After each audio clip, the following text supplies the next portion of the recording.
Hello everyone, welcome. Hope you're doing well. I'm Isaac Umbras, and today we are back in Hot Wheels World Race. Hope everyone is well today. Let's jump in. We got one more Squishes car, and then we're moving on to the Street Breed team. So let's do this. This is so fast. High speed, good grip, no acceleration, and moderate boost.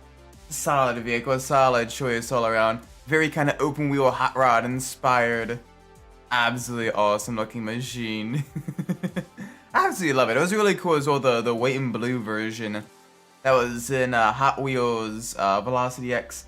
That one was really cool. I think I had that one IRL as well. The engine was mounted in the rear because the rear would open up and you get to see the engine. Bloodwolf, welcome. Hope you're well. Alright, now we got the last of the Squishes cars here. And it is a fun one. So fast. Yes, that is exactly what it is called. And it is really nice. Alright, here we go. Lots of rings. Get us a little bit of a boost early on. There we go. First jump of the stream. Land it perfectly. There we go.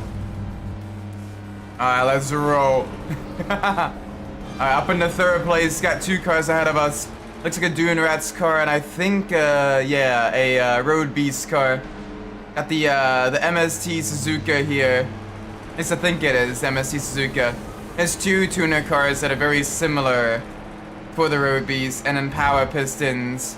Absolutely iconic design for the Road Beast car in the current lead. How did you like the recipe? I didn't try it, but it looks really good. Tonight my wife cooked. She made a delicious pork ramen. That is very, very tasty. So yeah, she made it with like the egg and the seaweed and the you know, Asian veggies and everything. Very tasty, very yummy. So I'm quite happy about that. Tomorrow I'm gonna be making a Gnarlin style pork chop recipe. We usually kind of plan out our meals. Each Saturday when we go grocery shopping and everything. And that is usually what we end up doing. Is that, which is quite nice. I actually still got a little bit left here. Because we did have dinner a little bit late, just because today was a little bit hectic.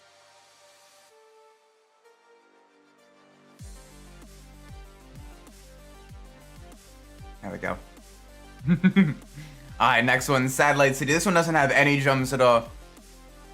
So as soon as we get the rings we need for the boost, we can immediately boost without having to worry about getting to any shortcuts or anything like that. Which is very nice. Wish there were a few more tracks that would like this in the game. But I can see how they'd only want one or two to have like this, as the jumps are a big part of how you get more boost and everything.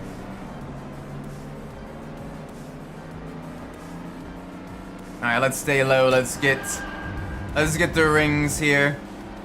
And it's about every 20 or so rings you're able to boost again.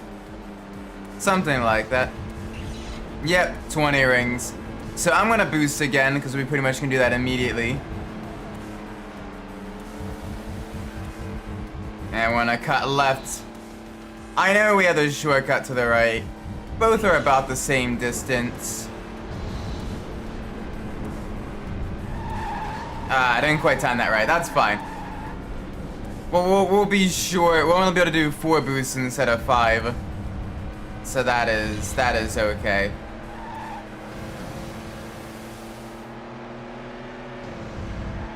Alright, got one more car ahead of us. Thankfully we got a fairly high top speed, whereas the Power Pistons has a fairly middling top speed. It's got good acceleration though, which is why it's able to get to the lead so early.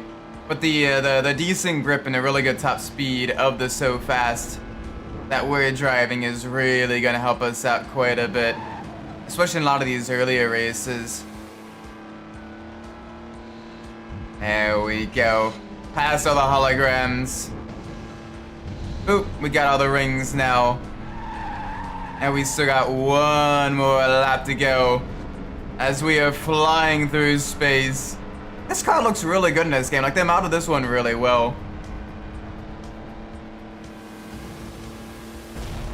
You can even see a bit of the, little bit of the rear differential and everything. Yeah, I saw the penalties as well. I got hit with a penalty right at the very beginning as well. Unfortunately, I didn't have anywhere to go, so I did kind of collide with someone trying to avoid a heavier collision. But it is what it is. Hopefully next race will be cleaner. It is Misano, so hopefully people are a little bit more cautious. If not, at least, you know, you can put the pressure on people to get them to, you know, get those off tracks and everything. Yeah, you got hit pretty hard with the penalty. Ooh. Okay, dang, that's not good. That's not good. That's a little bit better. That's much better. Oh, damn, okay. Losing a win streak right from the get-go there. That was pretty rough. Yeah, the Dune Rats. Oh, the MST Suzuka there. That's gonna be a tricky one. Ooh. Alright. Alright, gotta make sure we do really well in the next races. Usually I try to get my wins early to get a points lead.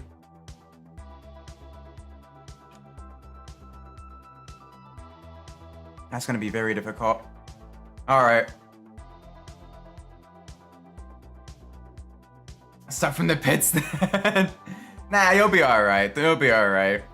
But yeah, there were some people that got some pretty heavy penalties as well throughout the race. Like one guy got like 40, like over like 50 seconds of penalties or whatever.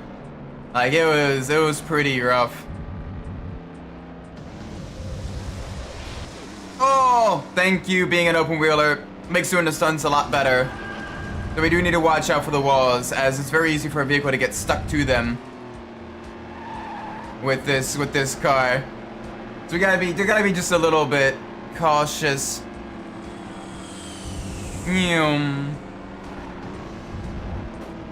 Alright, there we go. First one down.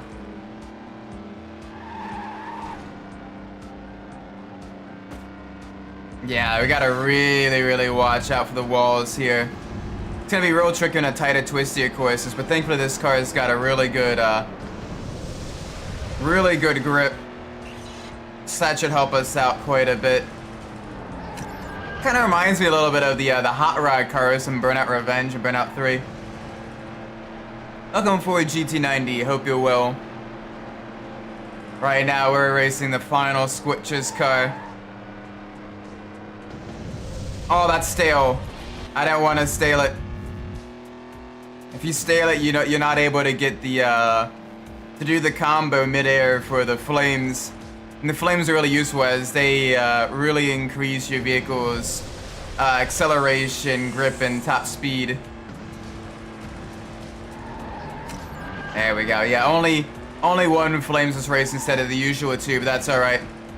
We got enough of a gap that it shouldn't matter too much.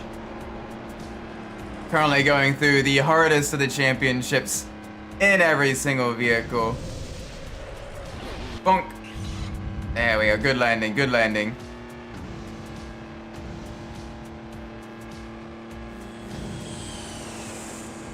And across the line. Very nice. Alright. That'll extend our points lead just a little bit.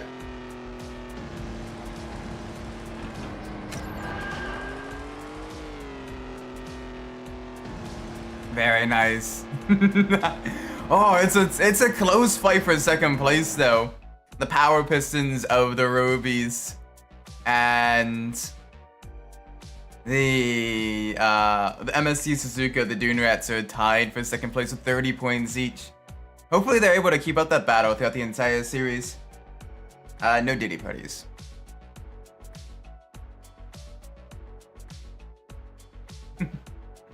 Alright. So we've gone through both not quite both the space ones. We've gone through both of the air themed races. Got one space one done. Got Tesla's cube, then another space one, and then the first of the ones that are themed based on the different themes of the teams. And you can see the acceleration difference. This car does not have good acceleration. Boink, land it. There we go. There we go, there we go.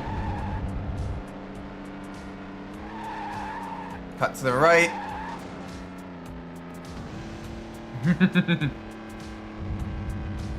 Yeah, lots of rings on this route here.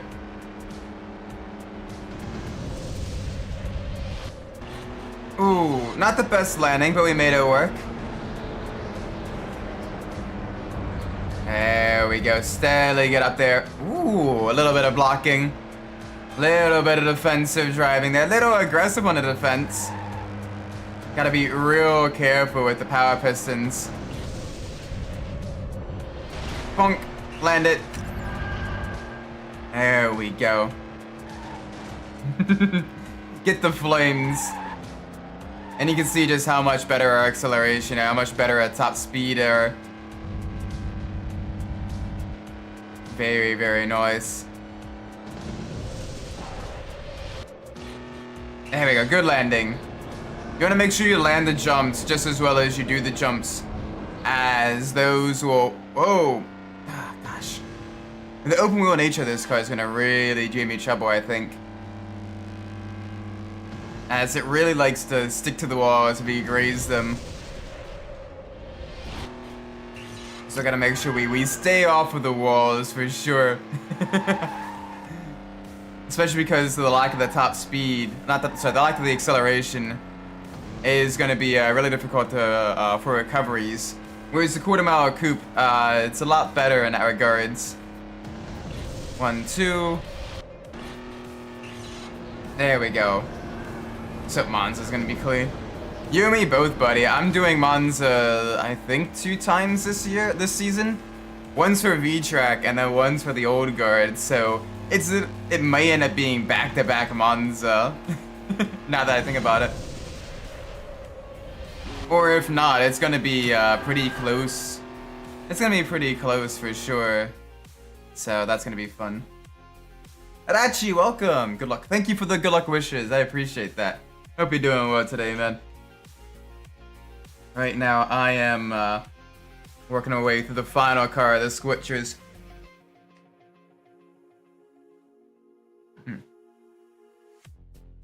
That's tasty. Should I try the LMDH on Bathurst? Bruh, you're crazy. Even GT3s on Bathurst are scary. GT3s on Bathurst are scary enough. Like, LMDHs are just mental. I don't think they'll be able to really do too well. LMDHs on Sonoma though, that would be fun. Because I know back in the American Le Mans Series days, they had raced at Sonoma then. And that was with the GT1 class cars. And IndyCar had also raced on the Sonoma track as well multiple times. So there's definitely potential for running the prototypes there again. I hope IMSA comes back to Sonoma.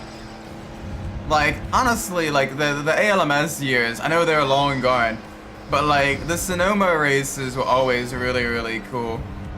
Because it was really tough on both the drivers and the cars. With just had the elevation changes, the undulation. That was a great track. I know it's close to Monterey and everything, and close to Laguna Seca already. But, like, I still think it's worth it. Oh yes, Sepang. WEC, go to Sepang, please. Like that would be so good. Like you have a country that has a massive racing culture, you know? Like by all means, please. They would absolutely love it. They would eat that up, and because it's less expensive than F1, like, then you probably get more people going to it, and therefore more money and everything. And I think drop Katara, because the Katara presents an interesting challenge as well. With pretty much all-night race. It does present a very interesting challenge to the drivers as well. Then again, I'm one of the few people that does like a decent chunk of the Middle Eastern tracks, like Dubai Autodrome, Abu Dhabi, Bahrain, and all that stuff. So I may be a bit in the minority there, but like that's all right. The racing there is pretty decent.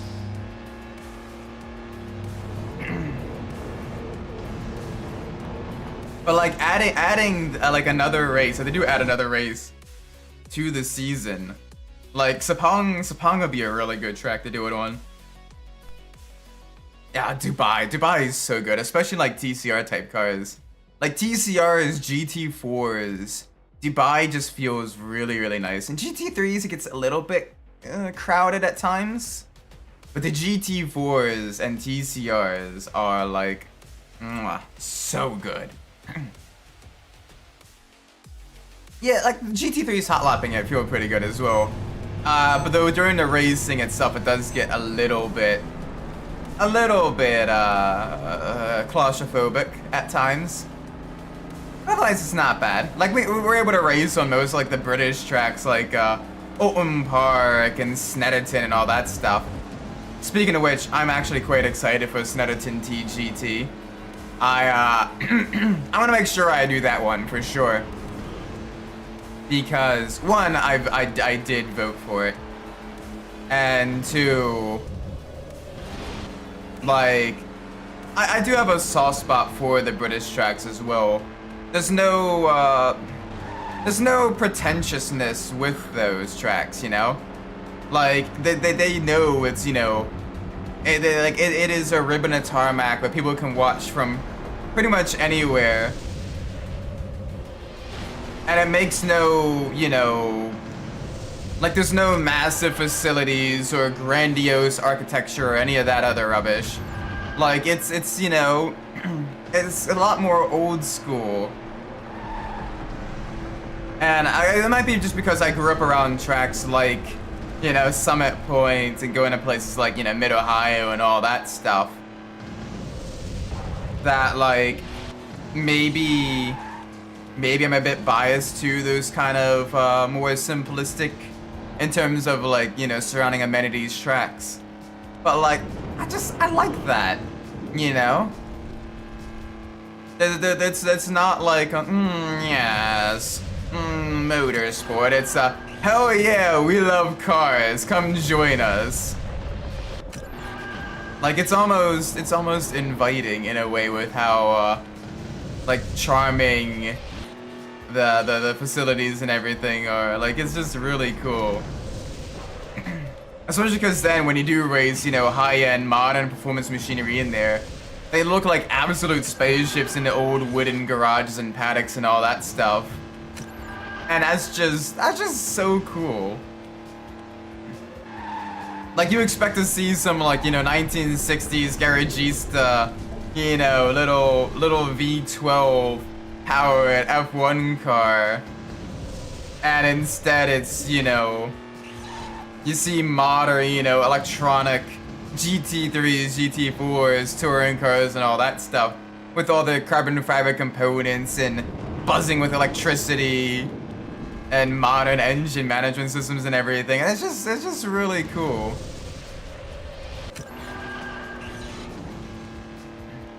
Especially when like IndyCar goes to Mid-Ohio, like that is always really cool. Because they still have the old pit building and everything. So you see essentially like the hyper modern, you know, carbon monocoque chassis, open wheel monstrosities that are the Indy cars. And it's just really cool. That's why I love seeing IndyCar at Mid-Ohio so much. Like, yeah, you might not get nearly as many overtakes as like your Tilkodrome or all that stuff, but it's still really fun seeing the drivers wrestle those, you know, 700 horsepower machines around those tight, twisty turns and everything. we go. Boop. Extend our lead. We even got a new race record as well. Second place, I'll take that. I will gladly take that. Thank you, thank you, thank you.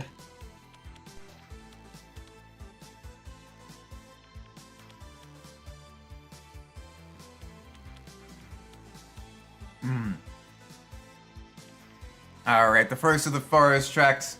Let's go. Let's do this.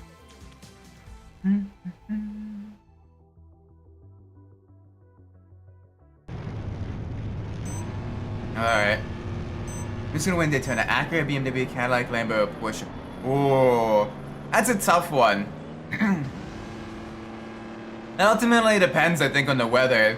If it absolutely pours, I know some of the lighter weight GTPs, like the Acura and especially the BMW, might struggle a little bit more, as those are usually a little bit twitchier in the wet. The Cadillac, one of the Cadillacs does have the curse, and usually do seem to be a little bit cursed. I don't think it's going to be the Lambo, just because Lamborghini just really aren't, they don't really seem like they're really putting the all behind it. Like, they're only really like running one entry. And even then it seems like more of like a token entry as opposed to like actually, you know, doing anything. I'm gonna say probably either Cadillac or Porsche, but my money's likely on the Penske Porsches. There's just, I don't know, there's just something about the Roger Penske and the way he runs his team. They just do really, really well with like the logistics and, you know, the strategy and everything and the setup that allows them to win those big races. So I'm calling it not just Porsche, but the Penske Porsche, I think, is gonna be who's gonna win it. Yeah, the WTR Cadillacs as well may get a shot, but I don't know. Cadillac just seems to have just a little bit of that big event curse, you know. They kind of broke it a little bit with Petit Le Mans in their win last year, but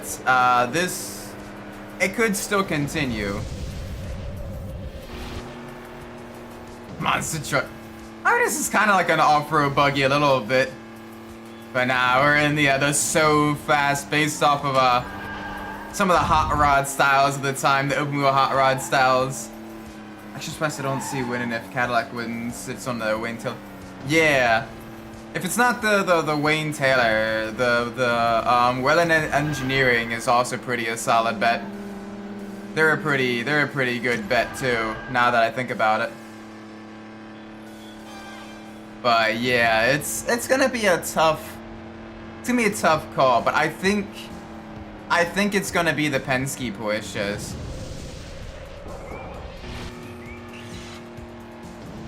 If I hunt Eddie Lowe in GT4, I have not yet. No. Welcome, Petra. Hope you're well. Right now we kind of just did the last of our, well, not the last, but close to the last of our Agent UOP missions. Taking out a bunch of people, and now we're working for different high-end gangsters and criminal enterprises. Like the Ray Bacino and everything. I find out I Road Atlanta gave PTSD for getting. The lights went out. Oh, that was so sketch. Just driving by the seat of your pants, just hoping you memorize exactly where everything is. Trying to, you know, pray that your vehicle gets, you know, fixes itself before they get too many meatball flags and everything. Yeah. Oh, that was rough.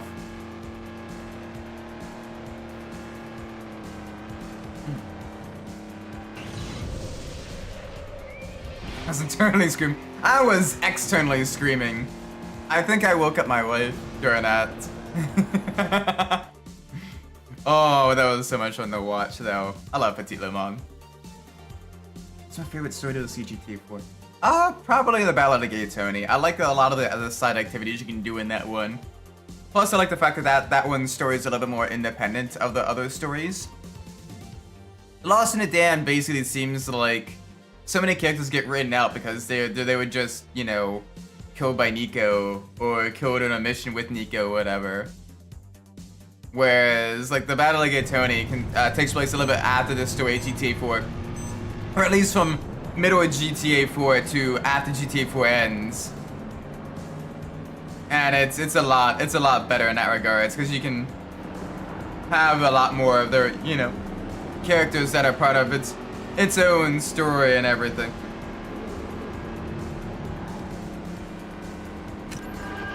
Oh, we should have gone left. Yeah, going left is important there. Oh well. Gosh, Deep Zone is such a fun. Deep Zone's such a fun track though. I love the vibe of Deep Zone more than Submerged City. It's got a much cleaner, more vibrant ocean aesthetic, whereas Submerged City is a lot more kind of gritty and industrial. Which I mean is cool in its own right. It does make them very different, and you know, different enough that you can definitely see, you know, the difference between the two and notice the difference at a glance. But I still like the the vibe of Deep Zone more. I had some scary stuff happen to a Porsche and Monza Endurance a few years ago. Oh no, what happened? Oh, understeer. Hello. Yeah, this thing does like the understeer just a little bit. It's gotta be careful. I got the Hot Wheels Prototype 12 just behind us now. Got the power pistons just ahead. Going down the twisty tube. This is where top speed really matters. Boom! Into the loop. Alright, cut left. Get the rail. Go left again, get all the rings. Alright, let's see. What do we do? Alright, good, that's not stale. Oh, gosh. Alright, we're good. Not the best landing. You don't really want to land twist too off kilter. One, because you do get less boost from it. And also because... oh, you can end up rolling the vehicle. Oh, that was only great. Oh, that's not good. Okay. That's fine, that's fine. Bonk, land it. Thankfully this one, we only lose a little bit of ground. I say a little bit, we're next to last. We are in last. But that's okay, we'll be fine, we'll be fine. Get this ring here.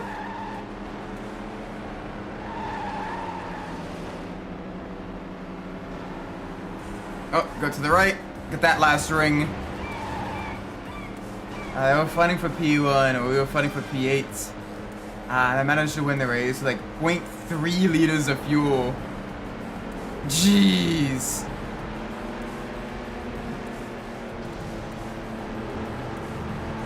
So basically, you guys helped them actually get across the line and everything. That's pretty cool. Getting them just barely over the line. Good stuff, man. Oh, land it. There we go. Good yard, good yard, good yard. Oh, please. Get me off the wall. The downside of the so fast is if you do understeer, you can't quite slide around the corners nearly as well. You do end up losing like all of your speed, and you can't. The walls almost become magnetic in a way with this vehicle.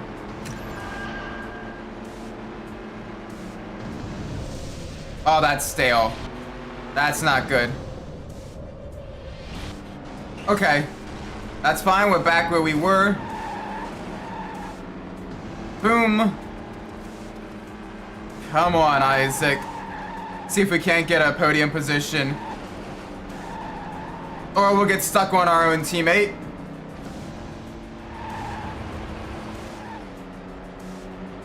Alright, fourth I'll take. Mother of mothers. Okay. That's a little bit annoying, but I'll take it. We'll be okay. We'll be alright. I was not expecting this one to give us so much issue, but this car is going to give us a lot of issues. So you got to be really, really careful.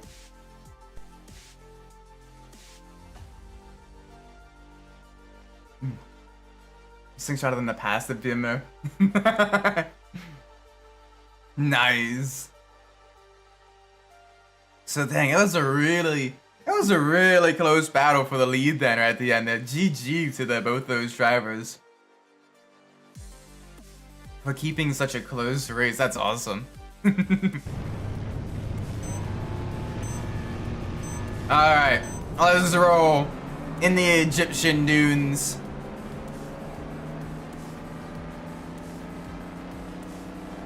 Alright. Boom, boost. Alright, we front flipped as a first jump. So if we come back to that, we got a backflip. There we go. This is where top speed really helps us. Is through some of the stunts that don't have nearly as long of a boost. We're able to maintain our speed a lot better. Or even keep a higher speed. We're not sticking to the walls.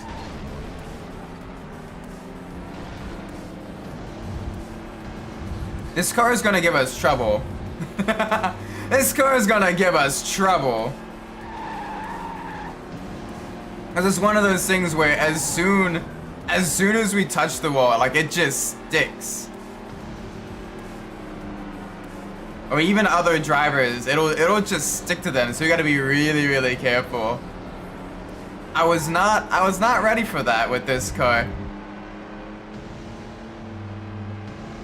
So we have our work cut out for us then, because the tracks only get twistier from here.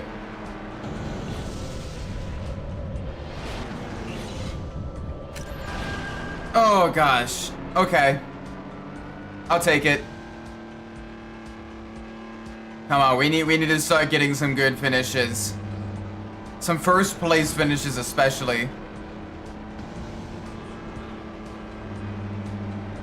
Alright, let's cut to the left. There we go, much better through there. That's how you take the chicane.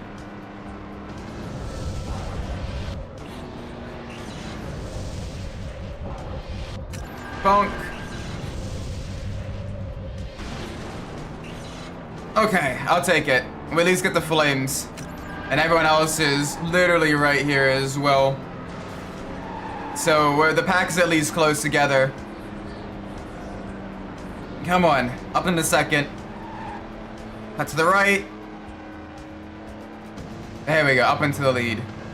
Let's make sure we keep it now. No mistakes, no more sticking to the walls. Oh, that's bad. Okay. Oh gosh, we got absolutely shunted. We also had on a 24 hours of Indy where we had to let a sister push through. Oh no. See, Basie had to I mean, good teamwork then at least, you know, sacrificing a little bit of pace on the straight so that way they could get by. Other thing that might work is just running a bit wide in one of the corners and letting them through there.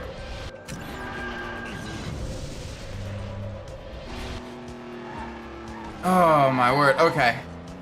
There we go, let's get to the finish line, No issues here. Use the boost to get over the hill. Get up to speed. And there's the finish. Okay, good. Very nice. There's the win we need.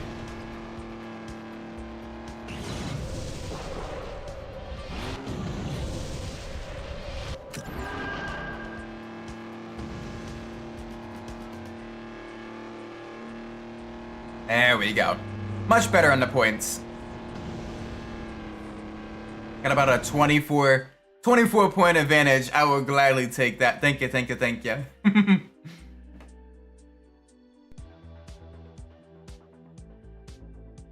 Oh, I had to lose a little bit of time. RIP. Hey, I mean, when your Porsche had to pass the next one, it probably slowed them up just a little bit as well, so you probably gained back that time. It's probably not too big of an issue.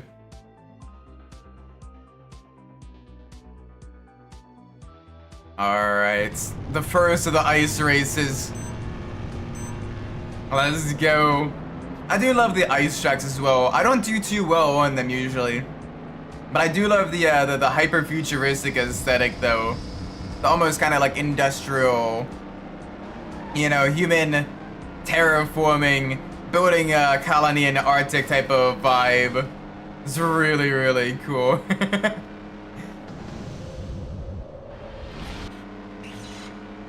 It's also one of the few that actually feels kind of lived in, even if you still don't see any humans. To see enough of like the machinery and everything to kind of see them there and everything. Oh, go up. Thank you, Donka Shonka. Ooh. Alright, into the vertical hairpin. Cadillac had a BOP chance. Uh-oh. What does that mean?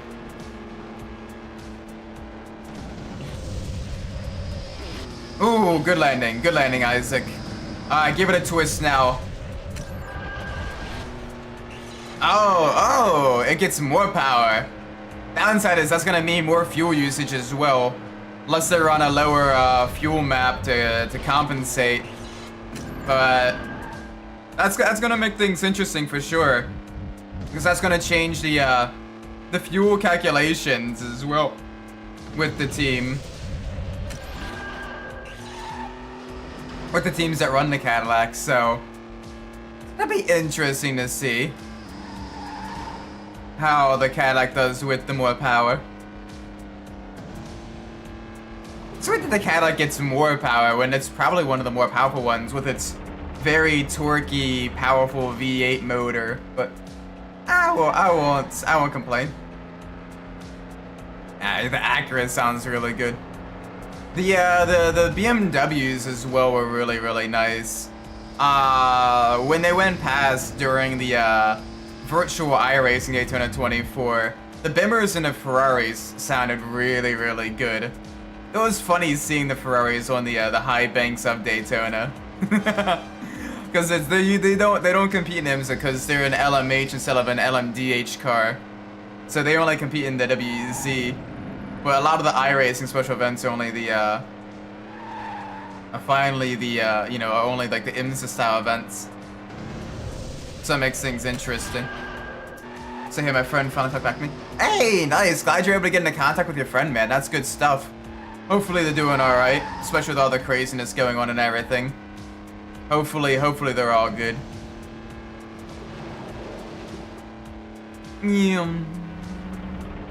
Nice and easy through the jumps. Oh, don't touch the wall. Don't wall touch. No tippy-tappy the wall. Alright, we gotta go now. Not too much further until the finish line. Yeah, the Cadillac comes past and the ground shakes. All the bumps start on those GTPs as well. This sounds so good.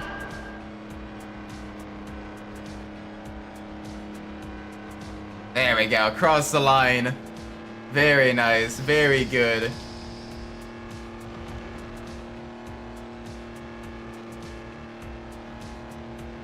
I'm gonna take this upstairs real quick. I'll be back in just a second, okay?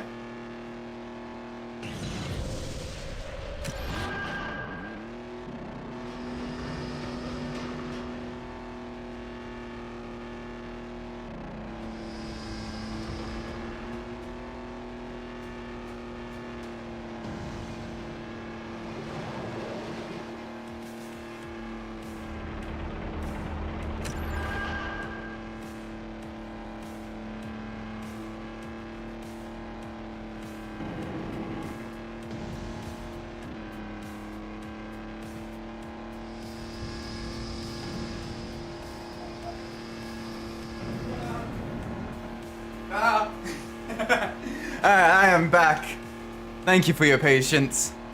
Ah, there we go. I decided to take a bowl back upstairs. Just finishing the last of the ramen my wife made. Unlike car in GT3, I don't like sound waves as the McLaren. Really, I don't know. I like the turbo sound of the McLarens. It sounds, I quite like it. The only one I'm not the biggest fan of is the I don't know, the Lexus seems kind of boring. I'm not the biggest fan of the Lexus sound. Like the rest of the vehicles, if you played this sound, I could probably get pretty close on the guesses and everything. The Lexus definitely sounds kind of a bit more nondescript. At least the McLaren's got the cool backfiring as well as the you know, the turbo blow off sound as well. I'm not gonna take that. I'm gonna take that though. Thank you, thank you. The second of the lava tracks. Lava twists. This one's a fun one as well. Especially because early on through here, you can't tell which way is right side up, which way is upside down. It's hard to tell until you see some of the lava flows to better center yourself and everything. And even then, you kind of like, oh, is this, which way is up? Doesn't matter. You're still going. NSX sounds pretty good as well. Surprisingly, despite it being a V6. V6s usually don't sound all that solid, but like most of the GT3 V6s are actually like pretty banger. Yeah, the NSX. I'm not the biggest fan of the NSX in terms of its driving. I've driven it once, and for a race at Suzuka, and it's okay, but I could definitely find cars that are like considerably better. Bonk. There we go. Very good. Give us the flames. Really heating up the track now.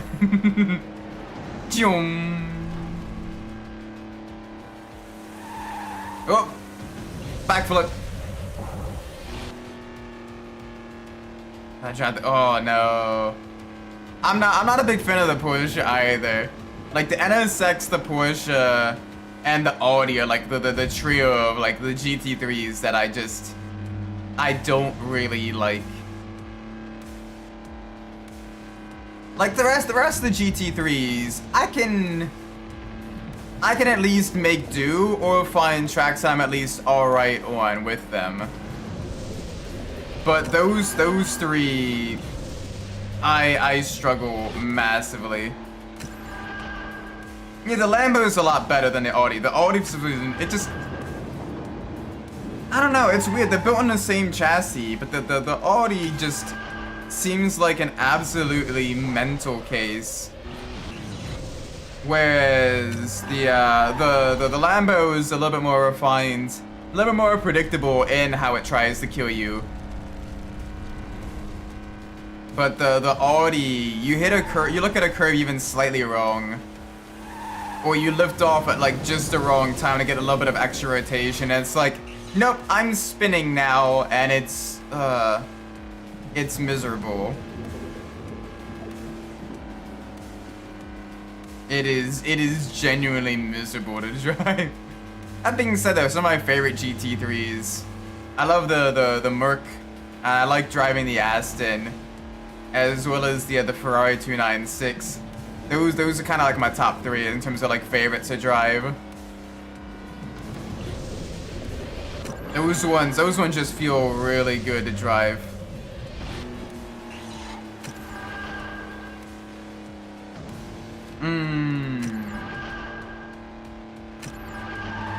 Yeah, the Lambo's a lot more manageable for sure. It's more predictable. You can at least predict it trying to kill you. The Audi is very unpredictable in how it tries to kill you. I sleeper car for trolling supercronas. So you probably want something that's got a very solid chassis, a fairly spacious engine bay for the engine swap into something, you know, like a big block V8 or like a turbo inline 6 like the RB or 2JZ engines, as well as with a fairly moddable but nondescript body and chassis. So maybe something like a Volvo 240 probably be a solid option. Yeah, Volvo 240 be pretty solid, nondescript sleeper, I think. Maybe a Ford Crown Victoria as well. Yeah, the Ford Crown Vic as well, with it being a body on frame, but still having the space to put on some of the more modern Ford engines, like your Coyote V8s and everything. Older Gen M3s as well are pretty good. I've seen plenty of LS swap versions of those. Although they're quite popular, at least in the North American tuning scene, so you can kind of expect those to be a little bit, you know, at least a little bit peppy. You probably want something that's a bit more of like a full body, like sedan or whatever. Oh yeah, the Caprice Impala, because those already use the older architecture of what would eventually become the LS series engines. I think some of them even did use an LS engine. So you would have a pretty solid choice then with that. So yeah, that would be pretty good as well. Pretty much any like 70s to 90s fleet vehicle, like your Ford LTDs and all of that stuff, would be a very solid choice.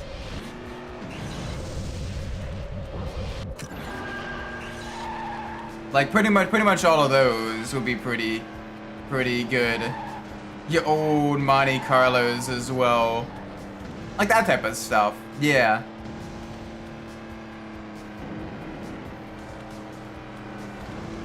Oh yeah, the Sirocco as well. You swap in a VRS6 onto that. Could be a solid option. Oh, I do, as much as I'm not the biggest fan of a lot of the VAG engines, the VRS6, even if it is a bit of a pain to work on, especially the earlier ones with the OBD1, they're still plenty nice. Just because of the sound. The sound they make is just heavenly. Like, holy moly. The sound is so good.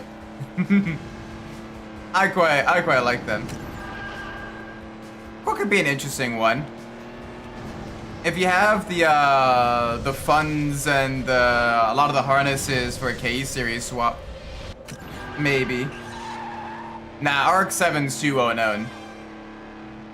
RX-7's too well known for its power to weight ratio and everything. The Mazda Speed 3 though, even without an engine swap, those pack a pretty solid punch as well. People don't expect, when people would think hot hatches and everything, they're not expecting the Mazda Speed 3. But like those have a pretty solid, they're pretty solid as well. Not too much in the way of making like massive amounts of power, but like in terms of handling and overall performance, like not bad. Maybe Camry. Toyota isn't really as known for their front-wheel drive engines outside of the Celica, and there's not nearly as much stuff you can do with regards to engine swaps. With regards to the Toyotas, there's not as much aftermarket support, in my knowledge.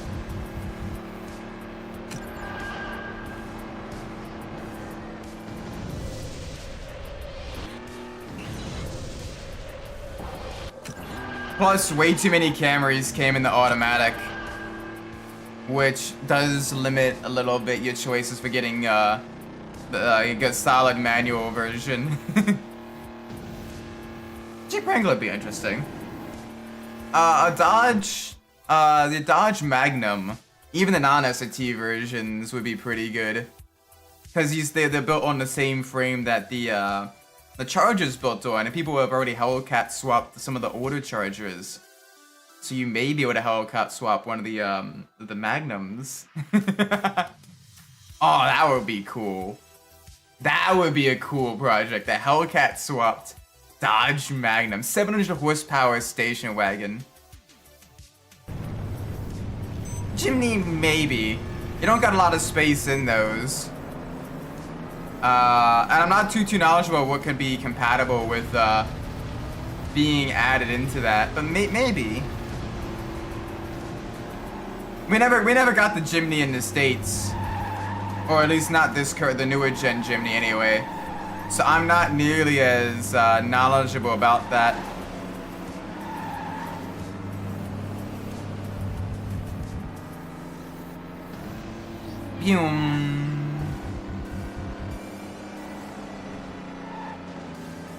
The S2000, the F-Series engine. I have seen a couple of older British roadsters with F-Series engines swapped in.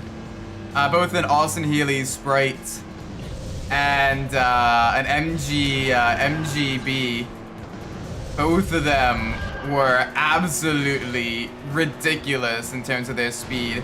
I say little 14-inch rims because that was all they could really have. But yeah, holy moly, those things were nice.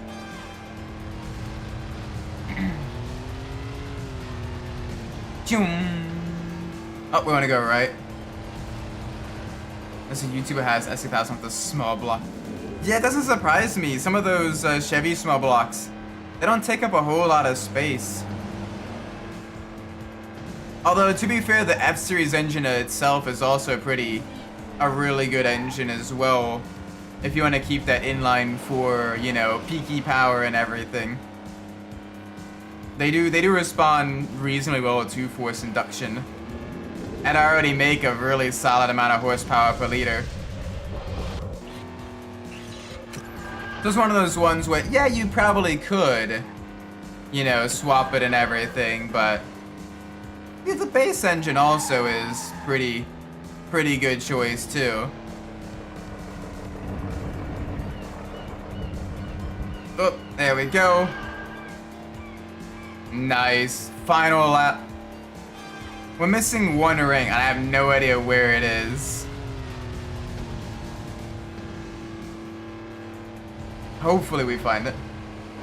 Yeah, I bet on from the bottom, make sure it's a strong, yeah, single turbo. Make sure it's got the, you know, the forged internals and everything. Gonna produce a solid amount of power. I got a soft spot for the S2000 though. Absolutely love that machine. I remember the first time I saw it, it was in freaking Gran Turismo 3, and I'm like, ooh. And it was one of the rivals in the amateur front engine rear wheel drive race. For some reason, that one just gave me so much difficulty. So I'm like, all right, I want one of my own. So I grinded the American race to get the money, the American races to get the money for it, and bought my own, and then even, like, you know, upgraded the engine and everything on, and I'm like, this is really nice. Like, it drove really well. Uh-oh. Why are we adding? Why am I being added?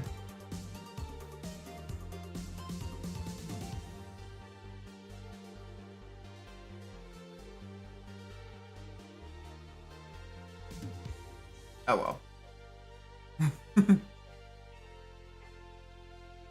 Yeah, the Z4 as well. I love those kind of lightweight, you know, inline 4 roadsters. The Z4, even the Z3, the SLK compressor, the little Miatas, all that stuff. Like, those types of cars are absolutely amazing. So if you get a chance, I recommend watching, like, SCCA F production races, F as in Foxtrot, because it basically has stripped down racing versions of those types of cars, like your MGBs, your Triumph Spitfires, your Miatas, your BMW Z3s, your BMW Z4s and everything. And holy cow, the racing they produce is so good. Oh my word. Like, more people need to start like watching and like following SCCA stuff, because those cars and like it's, I know it's club level racing, but like it's so good. The driving and everything. Like it's just really nice. Oh, past all the industrial machinery. I want to go left because this one has the rings to the left. Let's miss all the rings as well, because why not? I got 2 cars ahead, slowly making our way up through the field. Got the Hot Wheels Prototype 12 just ahead of us. And then further up I see... Oh, there we go, that's what we wanted. Boom. Shakalaka. Alright, I want to backflip this one, because this will be easier to land. Then we can twist. There we go, boom. Alrighty, not quite halfway through our next lap. Actually, very, very short. Very short laps this one. Tatsione, welcome, hope you're well. Right now, we are in one of the final races. I think the second to final race of the hardest championship in the final Squitches car. Before we move to the street breed cars, the exotics and tuners that has. And we are in this so fast with multiple O's at the end of it. As this car is based off of the open wheel hot rods of the yesteryear. Oh, that's a stale. I don't want to stale it. That gives me a lot less boost. Alright, come on. No acceleration. Let's go, let's go.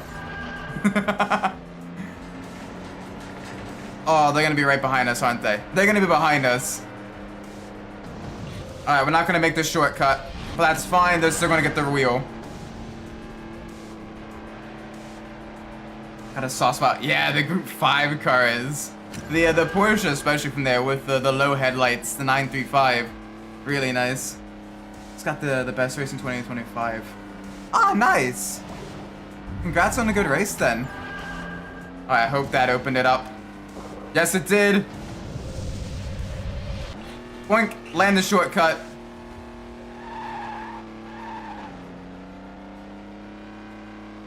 Nice, nice, nice. And hey! You know, this year has only just begun. Like, we are only... So I was doing the maths. We are only 6% through 2025. Which is crazy to think about. But, yeah. Almost a whole month, and we were only 6%. Oh, that's stale. Okay. That's fine. Started in the pits, finished P3 with no fuel, and survived 2 big ones. Hey, nice. Very nice. Congrats on the podium, then. Oh, man. I know I had the iRacing Daytona 24, and we finished... The team finished 11th in split, which isn't terrible. But, oh my gosh, it was literally... Like, during all of my stints, it was pissing down rain. I'm glad I practiced in the wet, and even then I had a few pretty big mistakes. Zach Speed Capri, yes! Oh my gosh, the Zach Speed Capri, the Porsche 935, the Group 5 Skyline as well.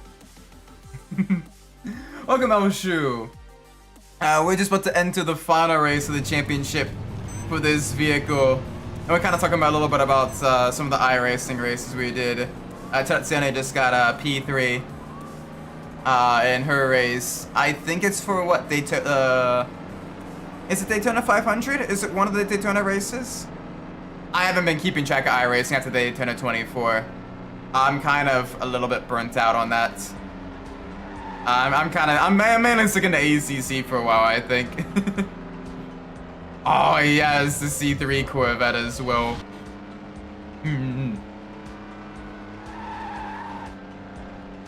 Yeah, that was nice.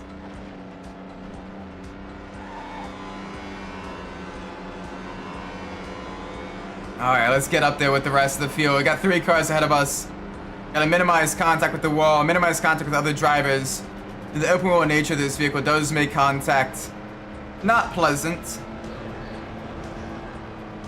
So let's get through here. Oh, easy. No tippy touchies. No tippy touchies on the wall. Alright, minor tippy touchies on the wall. That is fine. Alright, let's see. Not gonna be able to make the jump, but we can land it lower, and that is okay. Yeah, they're gonna be soaring off ahead of us. Back down in a third. Follow them through the shortcut. Shoving that in race mode. I was like, do the braces. Oh, what? The skyline. Yeah, the skyline's a little bit sketch as well. Even in a GT7, it's a little rough on the brakes. Oh no, the Corvette. Yeah, the Corvette's a heavy one. It's got a lot of straight line speed, but not nearly as good on the brakes. To be fair, even the Skyline's a little bit better on the straight line speed, but a little bit rough on the corners. Oh, nice. Congrats on the video, man. Yeah, editing takes a very long time. Basically, for every, like, minute of editing, you're looking at probably at least 10 minutes. Every minute of video, you're looking at least, like, 10 minutes of editing, maybe more. Depending on how much bing, bang, boom, wahoo you want in your videos. As well as how proficient you are in the editing software, too. Oh boy, there we go. Get it to land. Boink. Am I going to race him as the Zack? Yes! The Zack Speeds. That one is nice. I mean, to be fair, Zack Speeds made some pretty cool vehicles. Like, they even made the V8 Viper that competed in the 24 Hours of the Nordschleife. Which is absolutely mental. They basically just sealed up 2 cylinders of the V10 and just turn it into a V8 to lower the displacement. So that way it would still be legal to run. And holy moly, that thing was a beast. They had to nerf it so much. And even then, it was still like a monster. Oh, get off the wall, get off the wall, get off the wall. Thank you, thank you, thank you, grazie ragazze. Boop, boop, land it. Full speed ahead. Yeah, they had a lot of cheatsy things with the Viper, like holy cow.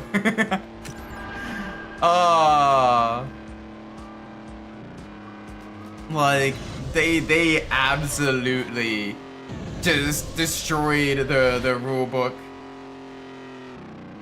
Oh yeah, I use DaVinci Resolve in a lot of my edited content. I just haven't, between practicing for a lot of the sim racing stuff, streaming, and then increased work and familiar responsibilities, I legit have not had time to edit anything, either video or photo. So I'm kind of like, right now I'm just kind of streaming, enjoying the time I have and everything.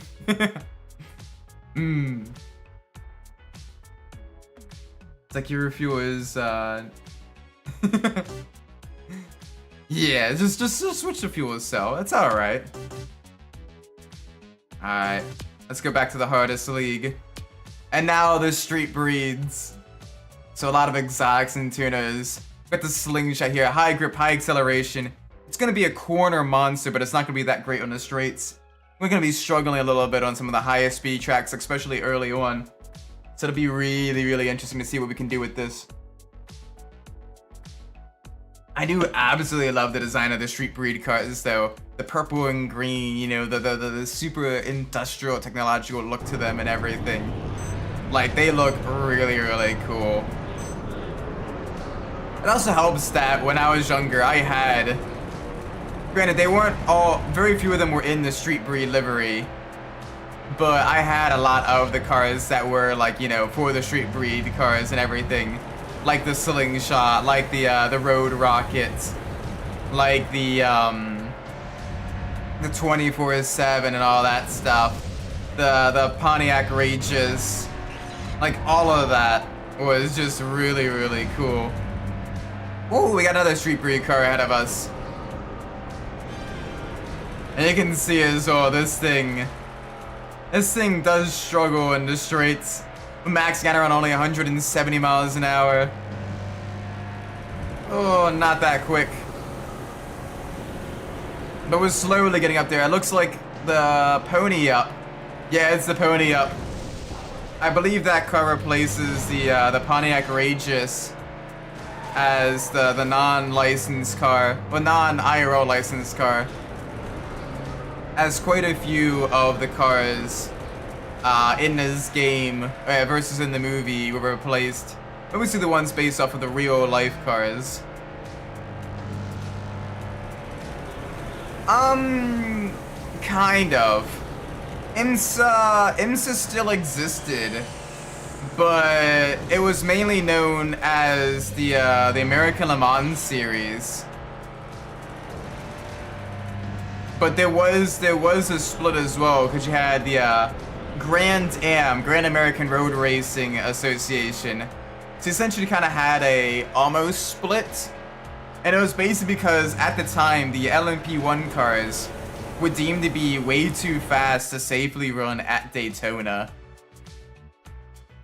Just because they kept bottoming out on the banking and everything. And there was like a really, really big push for safety, especially after the death of Darren Hart, as well as a few other driver deaths in sports car racing as well. So there was like a really, really big push for safety. So they were like, oh, Daytona's not safe anymore, so we're not going to run at Daytona. So they had basically another series that was created that was exclusively made to kind of run at Daytona and a few other races. Yeah, Don Panos as well. He had a big hand in the ALMS. But it wasn't really because of like his management per se. It was more so because, again, the LMP1s just weren't. It was deemed to like not be safe to run those at Daytona at the time. And so, like, you had basically, like, well, what about the Daytona 24? So they kind of created another series, kind of built around the Daytona 24, and that would also run some of the other races as well. That featured the Daytona prototypes and stuff. Plus, also designed to be, a cheaper, less expensive means. I wouldn't say merge per se, more so Grand Am kind of fell through a little bit, and so they essentially then opened up the modern kind of IMSA, whereas the top class was LMP2s and Daytona prototypes, because it was still the tube frame Daytona prototypes back then. And I think it was maybe like 2016, 2017, something like that. And then in 2018, you had the DPIs. Or 2017 had the DPIs, somewhere around there, which were the carbon monocoque cars, which are a little bit quicker, based off of the LMP2 chassis, but with factory created aerodynamics and engines and everything. So therefore, you could have the LMP2 class separately from the rest, and that really helped out a lot as well, as you basically had a faster top class that was a little bit more reliable as well, because the tube frame Daytona prototypes, especially early on, were plagued with a lot of reliability issues. And let's be real now, as much as I like the Gen 3 Daytona prototypes, for the tube frame ones, the Gen 1 cars were, the Gen 1 cars looked like, they were very ugly. They had a very squished face and look to them, and they did not look pretty. They sounded good, and the racing was really good. But yeah, the Grand Am prototypes, especially the early ones, were heavy, kind of unreliable, and they're a little bit boaty. They still produce pretty solid racing, but they required quite a bit to get the kinks worked out. Like, holy moly. There was a lot of teething issues early on. There we go, race 2 complete. There we go, Street Breed, absolutely. Oh my gosh. Through 6 are tied with 9 points each. That is the first time I've ever seen something like that. That is amazing. I have never seen anything like that. Holy moly. Oh, that is so cool. Just seeing the top, or the last 4 cars all equal in points. That is pretty cool. That is pretty cool.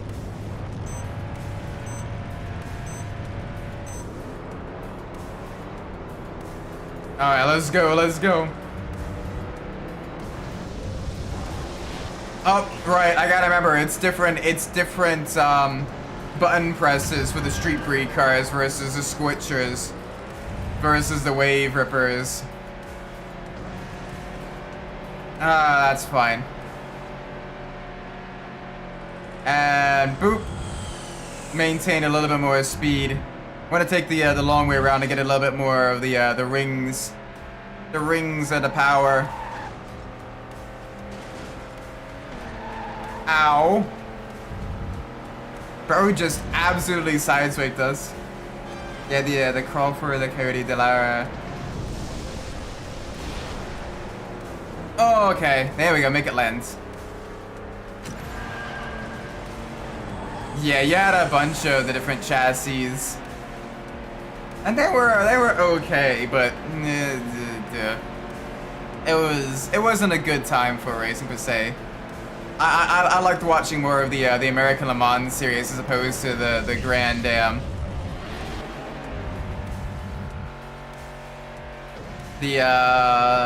Granted, I still watch Daytona 24 as well because, well, come on, it's the Daytona 24. And also because they had the Mazda RX-8s, which were absolutely cool to see.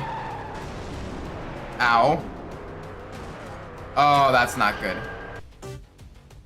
Oh, the first time we have to restart a race in this series.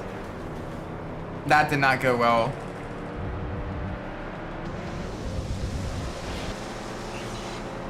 I gotta get used to the button presses for the street breed.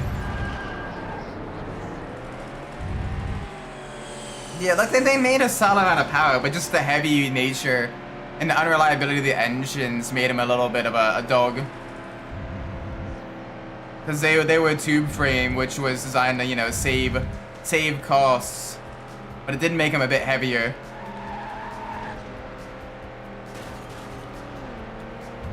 Alright, let's get back up there with the rest of the field.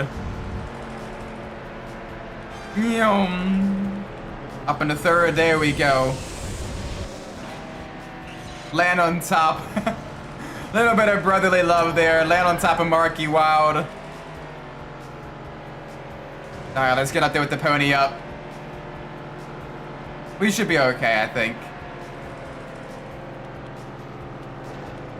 I mean, they're not that far off. Like, NASCAR prototypes is probably a very solid way to put it. You know, kind of lower tech, but still powerful enough to, you know, get some good speed. Designed more so to, you know, really get the good show and everything for the people.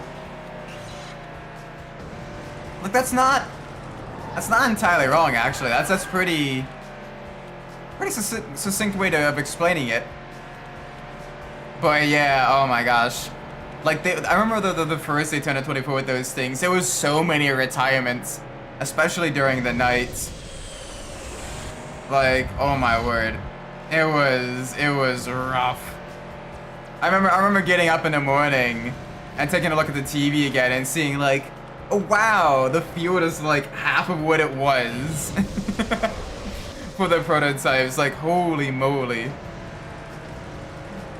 It was bad. It was bad. But otherwise it was okay. Like, they eventually worked out some of the bugs, and it did get a little bit better. But I still prefer the American Le Mans series. Yeah, the fans at the time, it was like the same thing with the IndyCar split. Fans were like, okay, but why though? Like NASCAR basically got the perfect storm to get like the super big in the 90s and 2000s. Yeah, basically American open wheel racing splitting. And then you had freaking American sports car racing splitting as well. Though for very different reasons. And so basically only NASCAR had the unity to be able to put on coherent packages and TV deals, and you can see your favorite drivers week in and week out for every, you know, race of that type. You know, if you wanted stock car racing, there was only NASCAR. And then NASCAR kind of got a little too big for their britches. Started messing around with the chase and then the playoff format, and then, you know, had other issues instead. So, you know, it is what it is.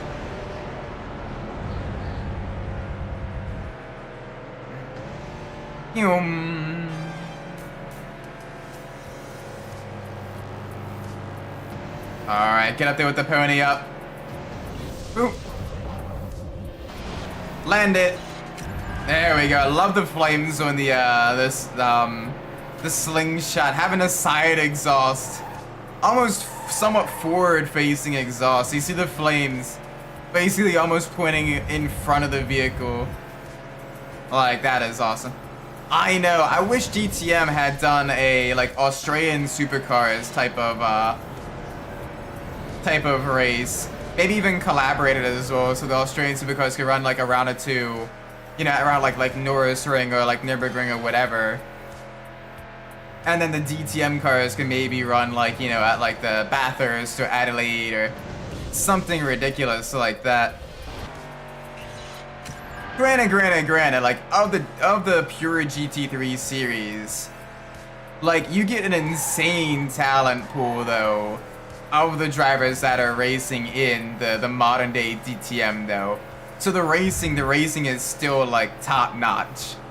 Like it's not really a whole lot of paid drivers and everything. Like you still get like the super fierce, really close battles and everything that, you know, the DTM was known for. It's just done in GT3 cars, which is a little bit unfortunate, but it is what it is. Like how I would have preferred them even taking like a TCR style format or whatever. Get some people like, you know, Opel and, you know, Audi and all that stuff to continue making, you know, your TCR class cars and everything. So it's at least, you know, touring cars.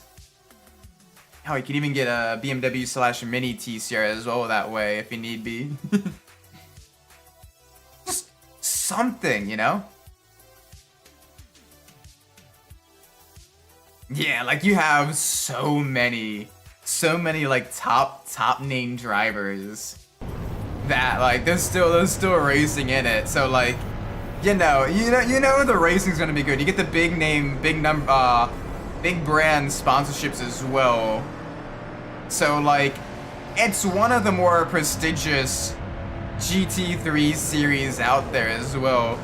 And the fact they still broadcast at YouTube as well means you're able to get a solid amount of international viewership for, you know, what is essentially a national level GT3 series. Like you get the big names and everything, which is really cool to see. So like, yeah, David Schumacher, like you get like you get like the big families, the big names and all of that stuff. It is really, really cool. Like, yeah, it's not what it once was, but like, it's still good racing. Though, outside of IMSA, my favorite GT3 multi-class series is actually British GT, because it's somewhat endurance racing, but also with GT3 and GT4 multi-class, which is really, really fun to watch, especially on some of the tighter tracks like Snetterton or like Oulton Park or Donington and everything. Like, they able to put on some really, really good showings, and I absolutely love watching British GT. Like, that is some of my favorite, like, pure, like, GT3, GT4 multi-class racing that I wish we got more of in the States, because the American GT series the GT4s are, a support race instead of, working with the main race. Which is a shame because you don't really get a whole lot of the GT3s in the American GT, since a lot of the big name teams in GT3 racing are running IMSA. But yeah, it's still really cool to see though. Especially because American GT, or GT America runs at some tracks that IMSA doesn't, like Barber Motorsports Park or occasionally like St. Petersburg or what have you. So they're able to, run at some of the different tracks.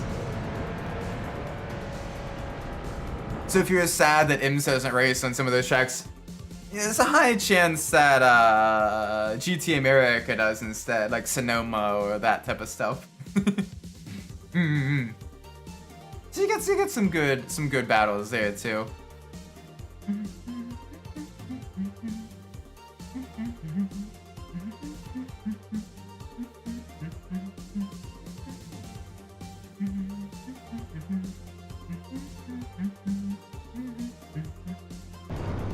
Alright, the first of the lava races. Let's roll. Midnight, welcome. Hope you're well. I got our first of the street breed cars. Kurt Wild and his purple slingshot. Absolutely gorgeous machine here. We even have our brother racing as well, Mark Wild. Yeah, Super GT's fun too. Although it's very difficult getting good English translation races in the States. And also trying to search it up on YouTube as well. And not getting the YouTuber Super GT is a little bit annoying. But you can't fault the guy for that. I'll take a shot. Alright, have a great shot, man. Hopefully it's warm. Alright, that's stale. I don't want it to be stale. There we go, that's better. Out of the way. I'm the team leader, I get into the... Ooh, alright, they're battling. They're battling. Alright, let's get back up there. Got a road beast, Twin Mill, I believe. Yeah, Twin Mill. Or Twin Mill 2, one of the two. And then we got the Street Breed Pony up ahead. I think it's Twin Mill. So come on. The concrete jungle versus the wooden jungle. Oh gosh, that's bad. Okay. Don't do that. Don't do that, Isaac. Bonk. Land it. Alright, let's get up through here now.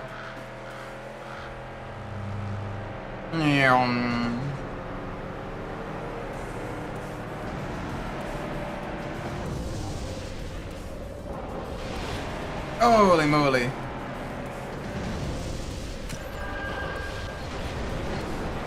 Oh, don't look at chat while driving either.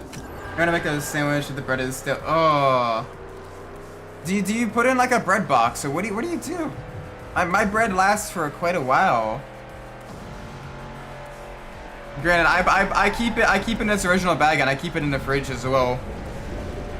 So, maybe that helps.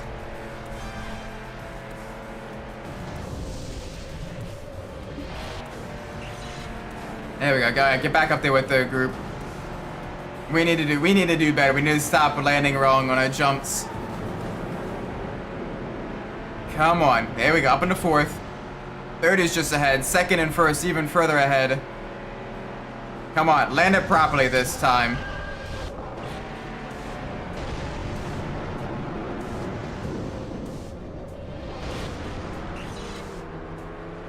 Oh, they forget to close the back. So they're just letting it out. Ah, oh, gross. They're just letting it get stale that way. Bruh.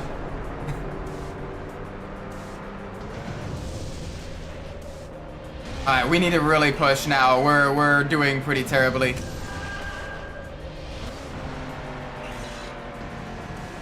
Alright, we're going here.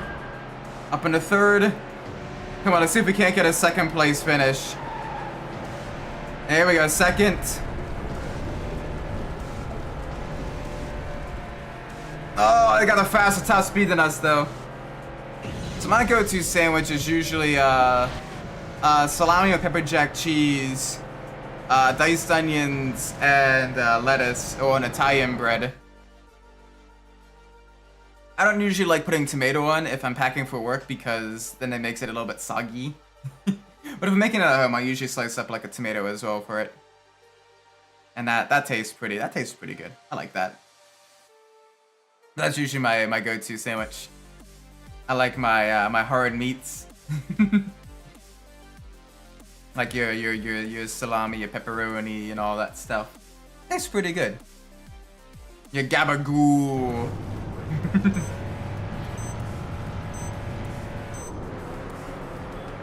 You got whole wheat with cream cheese, salmon, and a... Ooh, that sounds pretty good as well.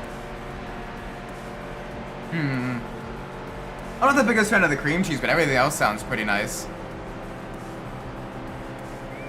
And caper. Ooh, nice. Yeah, I like caper. Especially if it's on like seafood and stuff. That's pretty... Yeah, that tastes pretty good. Alright, land it. What? I mean, I landed at almost square. What do you mean? Oh, this car. This car does not like going through the twists. The flips is alright on, but the twists it does not like that. I'm gonna have my work cut out for me for sure for this. Oh, get it turned. Alright, back to the right. Back again to the left. There we go, good landing. Oh! Our poor teammate crashed into the divider. I got a road beast and a wave ripper's car ahead. See with their tail lights. The green for the road beast, blue for the wave rippers, purple for the street breed, red for the scorchers, and yellow for the dune rats. Dune rats hasn't really been too much of an issue here. It's mainly been our own teammate in the street breed car, the wave rippers, golden arrow, and then the looks like the power pistons of the road beast. Like the cream cheese, edamame gouda, like a hard-boiled egg. Ooh, seems all right. There we go. Get up into the lead. Yup. Get some of the rings. Some of the rings of power. There we go. Alright, one more lap ahead of us. Let's make this a quick one. Because these are very quick laps. Almost sub-minute lap times. Yeah, minute 12. So that is very, very quick. Going to pasta. Oh, nice. Hope you have some good pasta. There we go. Good land there. Good land there.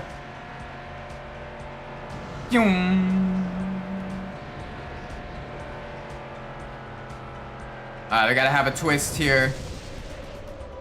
Land it. There we go, that's good. Get some more flames as well, get a little bit more grip. A little bit more traction, a little bit more acceleration, definitely more top speed.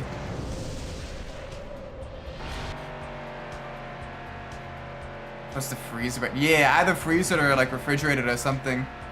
Or at the very least, you know, like keep it in a like a bread box or something to help kind of keep it sealed. Just having it exposed to the air, like that's gonna make it so stale. All right, not much longer. Big push to the finish.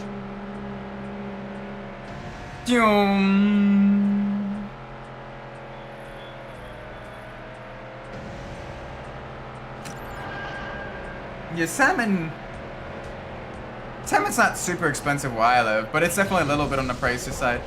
It's tasty though, so like every once in a while I'll grill up some salmon with them, like a light kind of sesame glaze on it, and have it with some roasted veggies. That's pretty tasty. All right, deep zone. Hide the bread because the cat eats bread? I have never... Cats eat strange things, I guess. Like my cat, she's like, nope, only if you're cooking chicken or tuna or salmon am I gonna like bother you.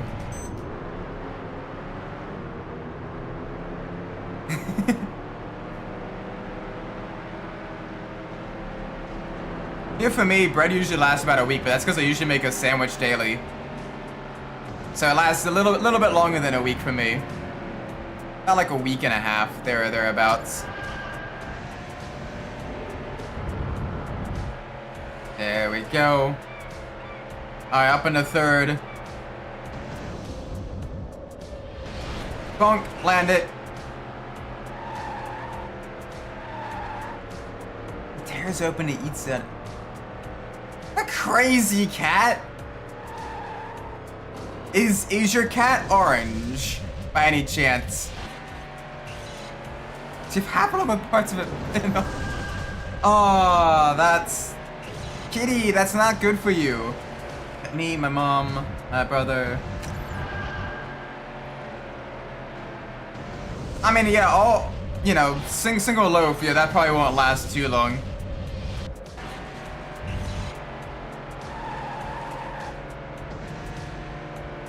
Oh man, come on, easy, easy, easy, easy. Left, left. Alright, easy. Come on, this thing should have grip. We better get grip. Alright, I got a solid amount of the rings first lap in. Up into the lead. And man, you can tell this thing does not have top speed. Only topping off at 220 when others go up to 250 on the downhill section. We're struggling a little bit. Nice way it looks off weight because he's doing it all the time. Crazy white cat. Oh, that's not good. Oh, that is definitely not good. That is no bueno. See, this is what happens when I get cat racist. I get it thrown back at me.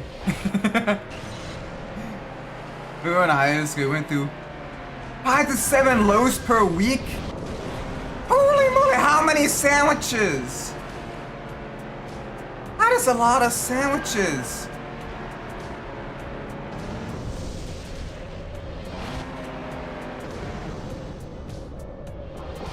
Bruh. That is so many sandwich. That is literally an entire loaf a day.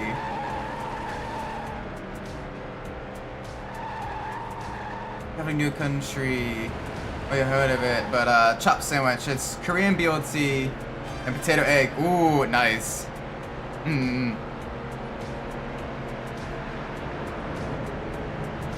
Oh, we're gonna lose out on the downhill. We're not even hitting 220. Oh man, this thing is so slow.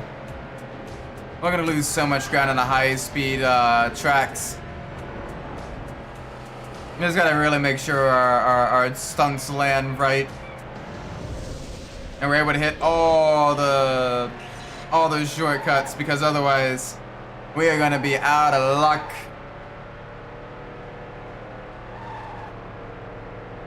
Korean BOTs like the ham or bacon. Oh, got the fried egg, boiled egg. Ooh, nice.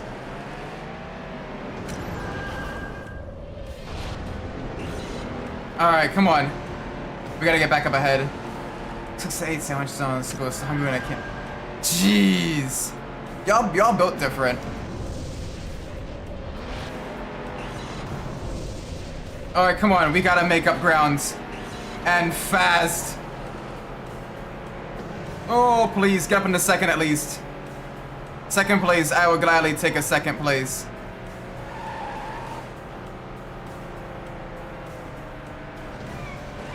Oh, that's gonna be bad on our speed. Oh, we're gonna lose second. Okay, no, we're not gonna lose second. Okay, good. But almost, though. Holy moly. I was training 6 times a week in high school soccer and true. Jeez, even when I was in high school with like track and cross country and everything, I was like 1 sandwich a day. Jeez. Holy moly.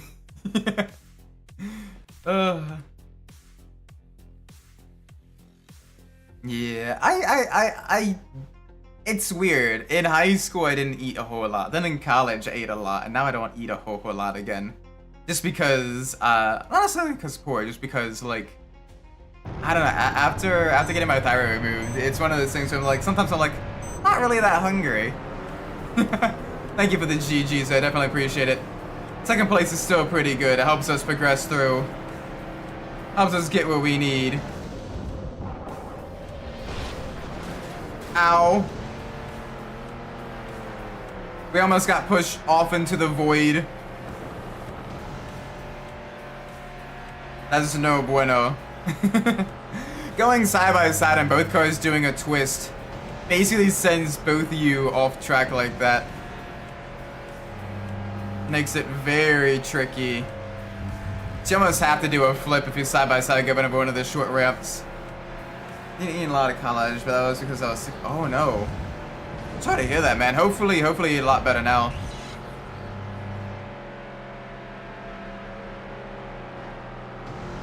Getting sick is never fun. I know one of my roommates in college, it never fails. When October hit, he'd be sick up until like November. And we'd have to try to like help him get caught up on like all the class and everything. But yeah, it's rough getting sick in college. Yeah, I need to exercise more as well. The winter months have been keeping me kind of cooped up. I wanna do some running and stuff.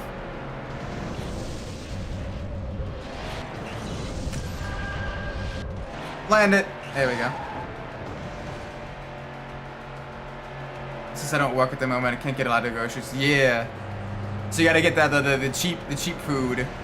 You gotta look at the dollar to calorie ratio. And dollar to gram of protein ratio especially. Bruh, you gonna throw me out wide like that? Absolute melon. Bonk.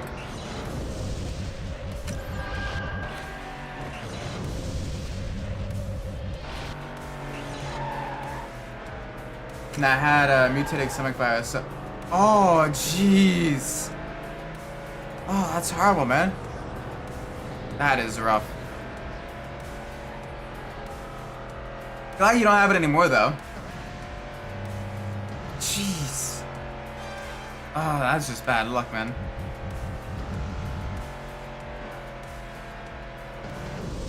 You see 3,000 to 4,000 calories a day. Yeah, I kind of did that back in college. I don't do that now. Now I'm closer to like 2,000. Maybe 2,500 a day. But I also don't really exercise as much. Yeah, the psychological aspect of the mental health as well. Like the mental health and physical health, believe it or not, are really a lot closer related than people think. And so you gotta try to do what you can to take care of both. Oh my gosh, we timed that perfectly. Which is so good. Because that means we'll basically able to stay right up there in the front. I think we go left? Yeah, left. There we go, 100 rings. And across the line. There we go.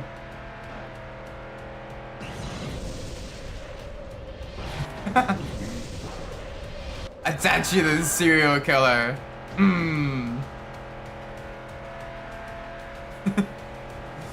Oh man, that'd be rough though. Like, Because then if you don't carry the memories, how can you like be penitent and everything as well? You just gotta hope that, you know, just hope that you do well, I guess. If you believe in reincarnation and all that.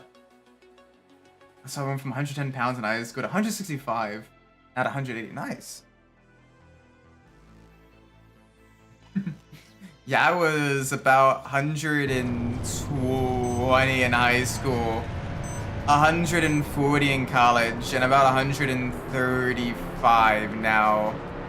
Thereabouts. Probably closer to 140 now, actually. Life changes and everything, work and all of that stuff. Not able to exercise nearly as much. That being said, I still prefer work life over college life. Not that I didn't enjoy college, but it's just one of those things where, like, gosh, the stress. Like, honestly, regular adult works is a lot less stressful than, like, college and tests and all that stuff.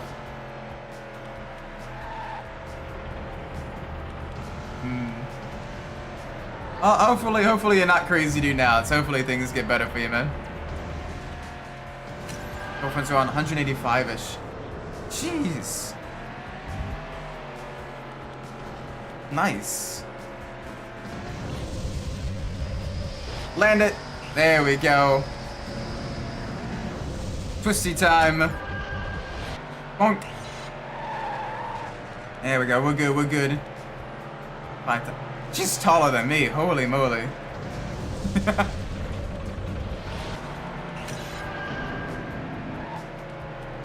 That is true. Yeah, retail is a pain for sure.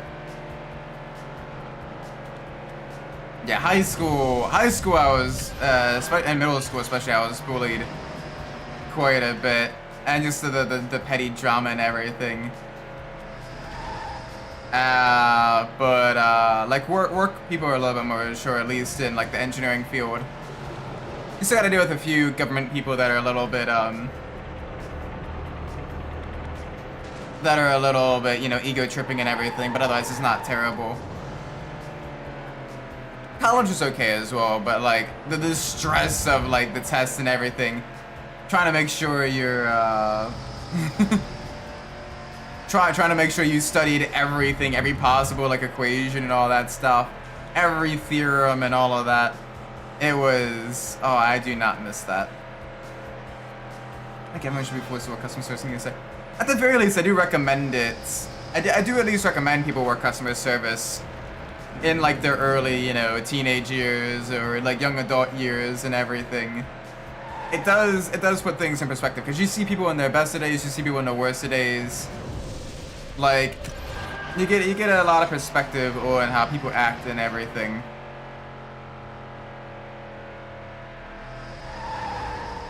So it's definitely eye-opening for sure. Plus, you get to see just how crazy some people could be. I don't want to work on a white collar job in the US. So let's see if the blue collar job. I don't know. I consider engineering kind of a teal collar. Some days I'm in you know, a systems integration lab, which is essentially just a fancy way of saying a giant workshop. And then, but then in other days I'm in the office, you know, doing CAD design and you know, finite element analysis and all that stuff. I mean, yeah, it depends on a perspective. Like, I quite enjoy being an engineer and everything. It's got its ups and downs and all that. But, like, for what it is, like, I think it's alright. It's enjoyable. I enjoy the design work and everything, but... I mean, it depends. It really depends.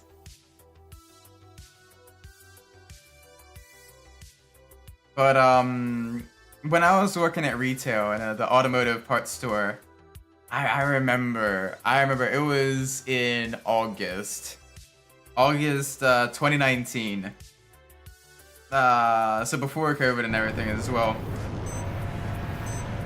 We had one guy come in, kind of a little bit sweaty, kind of, but wearing jeans and like this super dirty t-shirt. But like, okay, yeah. people come in, you know, after working on their vehicles, realizing, hey, I need that part, I don't have that part, or what have you. You know, all fine. He gets in, and like he stands in the doorway. Like he doesn't really go anywhere. He's like right, kind of like blocking the entrance and exit. So people kind of like awkwardly like kind of shuffling around and trying to get in and out and everything. So okay, he might be lost. He might be kind of tired. Maybe medical emergency, if anything else. I go up to him, you know, hey, hello sir, how can I help you today? And this dude, like his pupils were like huge. Like I don't know what he was on, but he was on something. He looks at me, and he kind of squints, and he's a good like head taller than me as well. Like he's pretty tall, like maybe like 6'2". He kind of like leans down a little bit so he's eye level with me, like maybe like a foot in front of my face, and he kind of squints a little bit. Do you believe in demons?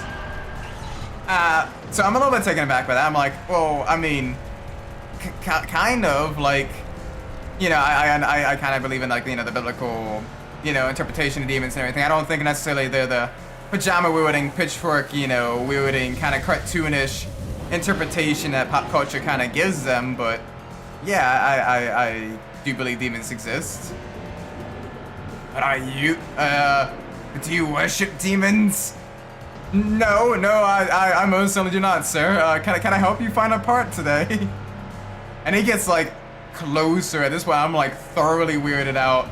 I'm like I'm motioning behind my back for like one of my coworkers who's a much older, much taller, much more muscular man, Jerry, to, you know, hey, give me a hand with this. This is kind of creepy. He gets real close and he's like, are you a demon? Nope, nope. Sir, can I help you find something, please?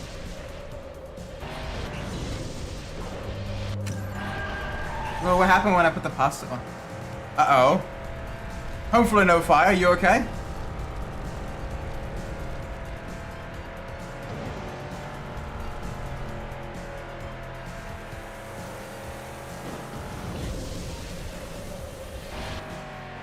Oh, what do you mean the story?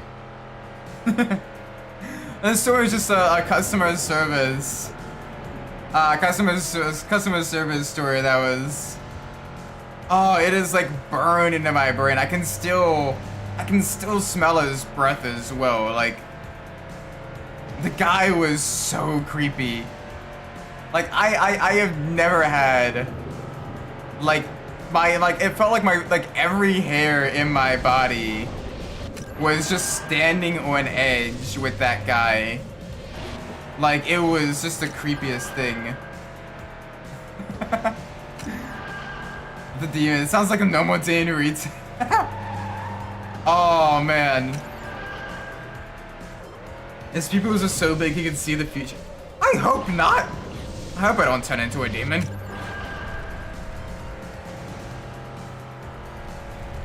Yeah, customer service. You get some interesting ones as well. No. I don't work as a mechanic. I currently work as an engineer, but I used to work as an auto parts, a sales clerk at an auto parts store. Gotta deal with that daily or the Karens. Thankfully, when you're working at automotive retail, there's not too many Karens, but you do get the old geezers who get angry that you don't carry their part for a car that they had. Since 1980. Like, bro, we can't carry every single part for every single car. We're not gonna be able to have rebuilt carburetors for you, my dude. Like, you're gonna have to kind of special order that from like Rock Auto or something like that. Holy moly.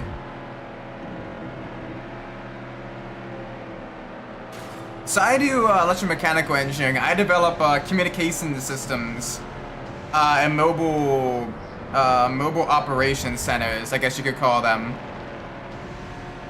And those are really, really fun to work on.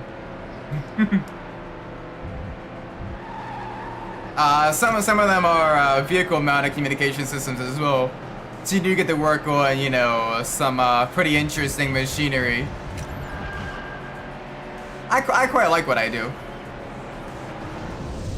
But it is a little bit hectic as well. But it's fun hectic.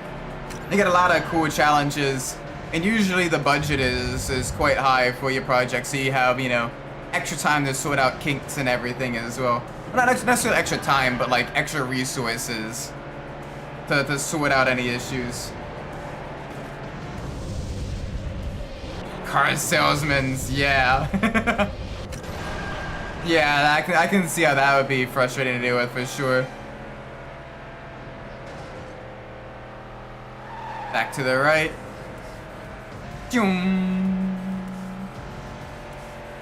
Thankfully, door-to-door salesmen, I have the ultimate secret for them. They try to sell me and stuff, and I can just say, hey, we're kind of short on money right now, and I can literally point to the giant scar on my neck and be like, I'm recovering from cancer treatment, both financially and physically. And usually they're like, oh damn, okay, well you have a great day, sir. Like, I don't usually like using that to get sympathy, but to get salesmen to leave me alone, yeah. Like, I will definitely use that as a kind of a little bit of an underhanded trick. Does that still exist? What do you mean? I mean, I'm technically cancer-free. Like, I am all golden in that regards. Like, scans came back all good. No calcification anywhere, none of that stuff. Oh yeah, door-to-door salespeople, yeah. They'll usually for like construction companies and everything, or like, hey, we're in the neighborhood, we're gonna be working on your neighbor's house at so-and-so street. We noticed you have older windows. Would you like us to give you a quote for this and everything? And like, eventually, yes, I would like to get the windows in my house replaced, but like, not right now. And I already know who I'm gonna use for that. I already have the number of someone who does very good work on windows, so like, you know, all that stuff. But like, it's I always feel a little bit bad, but at the same time I'm like, a lot of times they don't really take no for an answer, so I'm like, alright, I gotta make it like super awkward for them, but how do I do that? And that is essentially how I do that. It's like, you don't want to like, you know, try to like sell things to someone who's going through cancer treatments and all that stuff. Like, most people will be like, oh, okay, and they usually like back off and everything.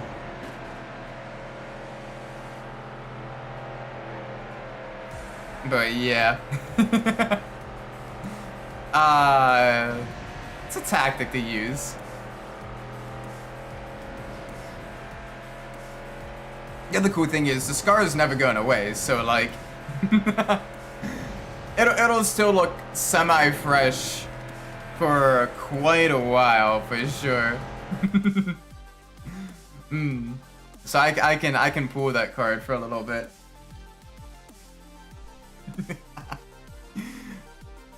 What about that here? We do have people from the church who do this. Yeah. At least with that one, you can say, you're like, hey, I already have a church I go to regularly and all that stuff. And usually then they leave you alone and everything. Especially if you do know a church nearby that's not the one they're currently like representing. Or if you do actively already go to church and everything, then you're like, you know, you can actually like, you know, tell the truth and all that and be like, you know, hey, I'm part of this congregation. I do appreciate the offer, but, you know, this church is my family and everything like that.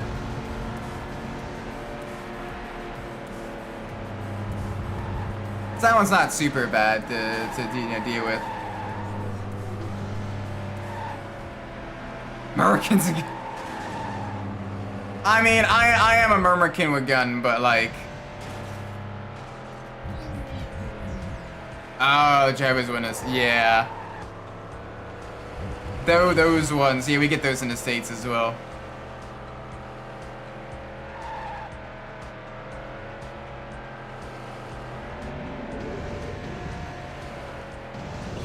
Backflip. Bonk. Land it. Up in the second. Up in the first. A little bit of air time as well. I do like how it cuts out the most of the noise except for the wind noise when going over the jumps. Kind of adds to the extra suspense of, are you going to land it properly? Are you not going to land it properly? Who knows? Adds a little bit of the extra tension.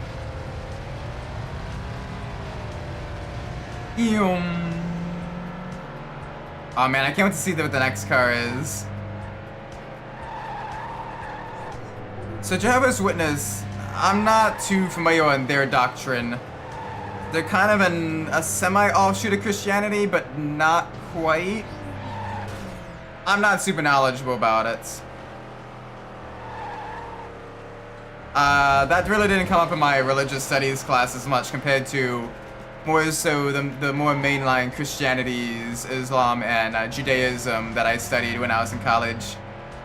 I do need to get back into my religious studies though for like, you know, learning all that stuff. Maybe next year.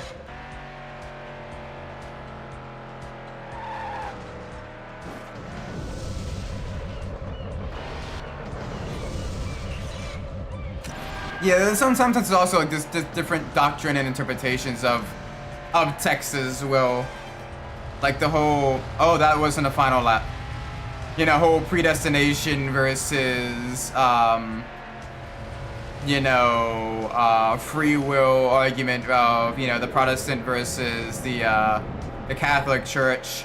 Whether it's acts that get you saved or if it is faith.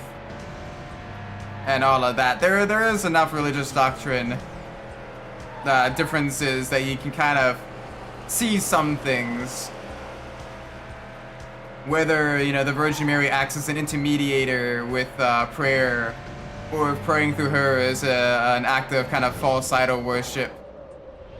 A lot of interesting debates and everything, if you get into like the nitty gritty. Oh, that's not good. Come on, get me back up to speed. Oh, this is bad. I'm out of nitrox. They're way ahead. They're so far ahead. Yeah, third's about as good as we can get, I think. All the way here, fourth right behind my rear. Holy moly. A tenth of a second. Holy moly. Alright, we managed to keep it at least. That jump absolutely messed us up, I think. Holy cow.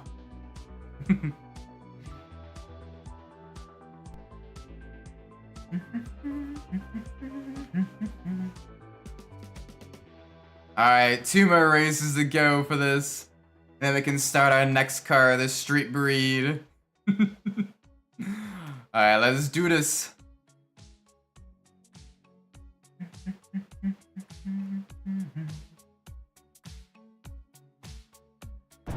Yeah, the Eastern Catholic as well. You do get like some differences as well with that. It's all like a, you know, the differences do add up, but they are interesting to study. Welcome back, Midnight. We're on our final 2 races with the slingshot, and holy moly, this has been a little bit tough, but we're managing to do well enough that we're making our way through. 2 more races to go, and then we get our next street breed car. I'm excited to see what it is. I love the street breed cars because they're a lot of the tuners and exotics and everything. Really cool liveries too. So it'll be interesting to see what kind of vehicles are next. And that's what I am, but I don't.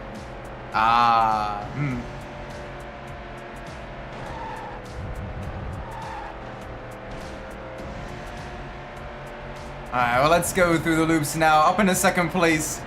First, just up ahead.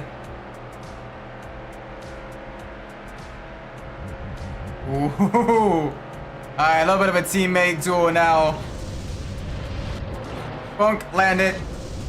There we go. Land it again. Very good, very nice. Alright, we're gonna have a little bit of trouble. Oh my word. Alright, that got very sketchy very quick. Car did not like to land.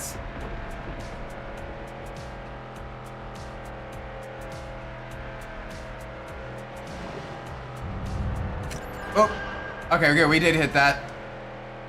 So we can hit you. Hit that shortcut.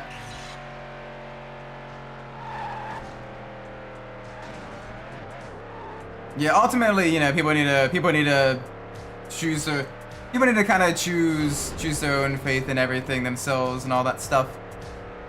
Can't really force someone. Can only, you know, try to be a good enough example and everything, and try to convince people, but they don't want to, or vice versa. Boom. Land it. Land it. There we go. Good stuff. Good yard. Good yard. Alright, one more lap. Japan seems interesting. I'm not sure how I'd like actively like living in Japan.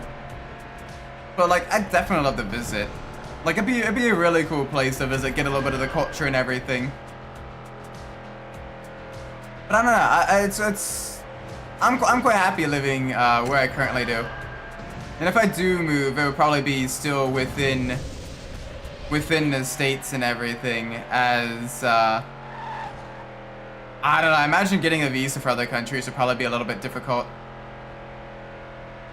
Especially because if I do end up moving, I'd probably be more so for like retirement and all that stuff. Just because current work is, you know, I think I got a little bit of job security and everything. I had it with a colleague who was spraying for 30 minutes because, yeah, that's rough, man.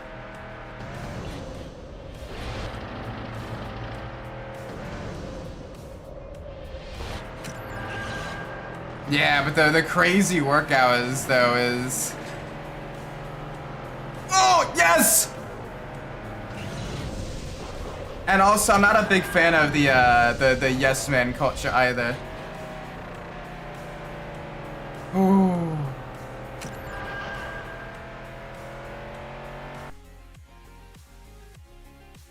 Holy moly, that was so sketch. Yeah. Just gotta be careful putting other places on a pedestal as well. Like, you gotta, you know, research the bad along with the good and everything, kinda weigh that out. There's no paradise on earth per se. A lot of different goods and bads of the culture, of, you know, politics, of economics and all that stuff. Finished the last 2 weeklies in GT7. Yeah, good luck on those, man. Which 2 of those?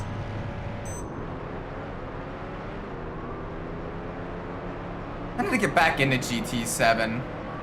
As much as I didn't quite like it on launch and everything, like seeing some of the changes now, like I wouldn't mind going back into it, you know, at least doing like the weekly races and everything. First 2. You're gonna have to remind me what those 2 are, as like I said, I haven't played GT7 since oh, the easy ones. Okay, then you'll be fine. Good luck on those, man. Just debating leaving the US once you have everything in place and all that. Ooh. And hopefully she's able to get like her work visa and all that, and eventually maybe get, you know, Dutch citizenship. I'm not sure what the immigration process is to Europe, but I imagine it's probably a little bit, you know, probably have a pretty solid vetting process and all that stuff. So it'll be interesting for sure.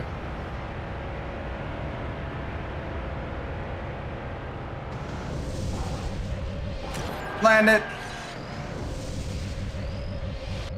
Land it. There we go. Boom, give me some flames. Gimme the flames. Backflip. Bonk. There we go, that's the good stuff, that's the good stuff. Do the twisties. Very quick lap times here, almost sub-minutes. Let's keep pushing. Let's see how fast we can go here.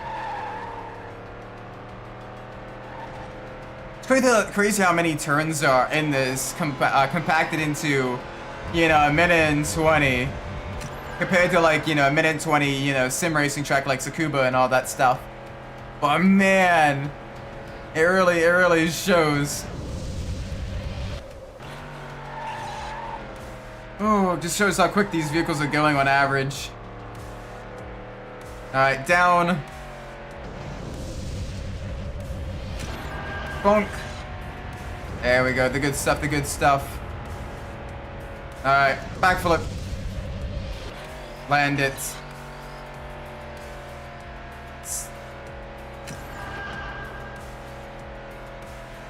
11, 12, 1 minute. Oh, 1:11. That's a good lap time. So let's do this. Let's land right. Alright, one more good jump and we get the land. You have to live here and work in the Netherlands for like 5 years. And you gotta show you can speak the language. Ooh, the language is gonna be a tough one.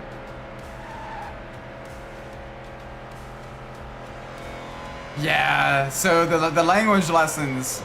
Because Dutch is also like a really tricky language as well. Because it's kind of like English combined with German combined with like Latin and everything.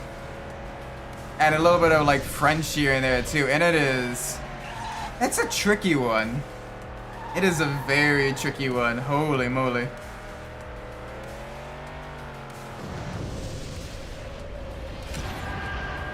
Then again, I'm also quite terrible with regards to language learning. Like, I'm pretty slow with learning that. Like, I put most of my skill points into learning maths and science. Alright, that one's a little bit slow. That was a 1:12. Still, though, really good lap time. Really good race time, too. No major issues. Like, we got a new race record there. Like, that is absolutely perfect. I do wish her the best of luck. Holy moly. Oh, man. Learning Dutch. That has got to be very tricky.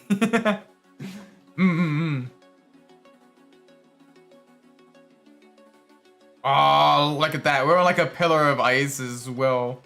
That is really cool. It's interesting that the wheels, instead of being purple like the taillights, they're green. It's very interesting. It makes you wonder what the Road Beast ones are then. Are the Road Beast ones like red then? Did they alternate them? Alright, we got time. Oh. Single. There we go. Alright, the 24/7. Very balanced car. Good speed, good grip, good acceleration, good boost. Yeah, the grammar is very tricky. Oh man, I have no idea how y'all do it. Then again, like, you know, there are so many different like languages and everything, and then the slang terms as well for those languages. And language is one of those things where it's ever evolving too, so it is just really tricky. Oh, I absolutely love the 24/7. This car is really cool because it almost looks kind of like your Mazda RX-7 with a body kit.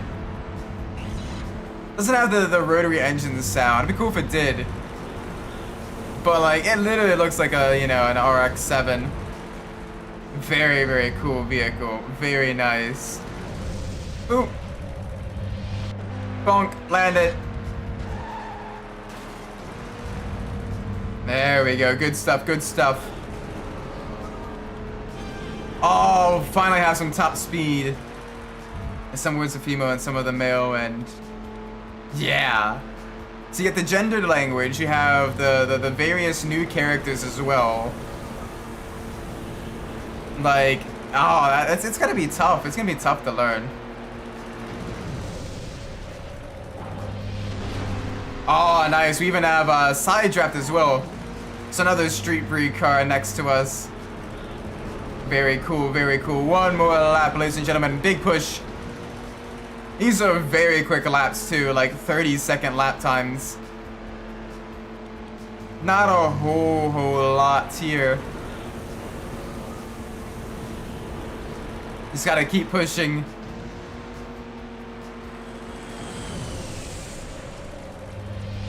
Boom, landing in a tunnel. Very nice. Oh, even up on 2 wheels. That was good. That was very nice. That'll get us to an early lead. Ooh, a new race record as well. That is the good stuff. That is the very good stuff. All right, let's see how many new race records we can get with this car. It seems very quick, very solid overall. Pretty much all around good vehicle, good acceleration, good top speed. Hey, but it's easier for an English speaker to learn Dutch than as like a Finnish. True, true. Because Dutch does have a little bit of like the English derived words and everything, a lot more cognate words and everything. Gosh, learning Finnish or Swedish is also gotta be tough.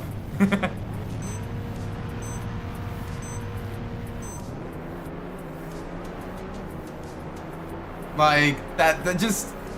Languages in general are very, very tricky.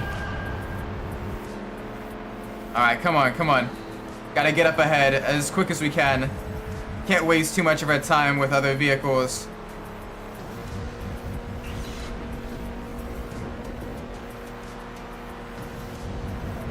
There we go, keep the speed.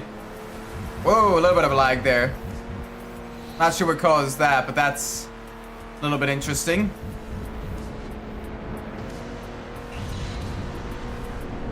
Alright, we did miss 1 ring, so that's gonna cut our number of Nitrox 2 uses down from 5 to 4. That is, ow. That is alright. Jeez, we're getting absolutely punted off by this Squitchers driver.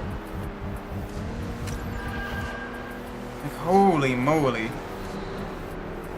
Dude needs to chill. English is speaking on a good level isn't difficult. Jeez, I know I love language. True. But, language for me is very tough. SSX tricky. It's tricky to rock the rhyme, It's tricky. Hey. It's tricky, tricky, tricky. Oh, I miss the SSX games. SSX 3 and SSX Tricky was so good. Oh my gosh, absolutely love those. I don't know if I have time to stream those, but that is...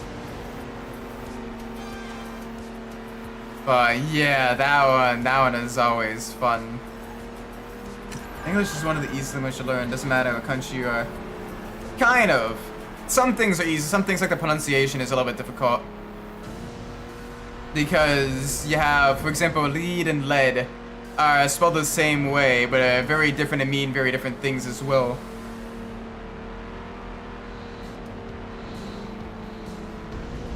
Can't play Nintendo games legal in a PC. Shh. What Nintendo doesn't know won't hurt me.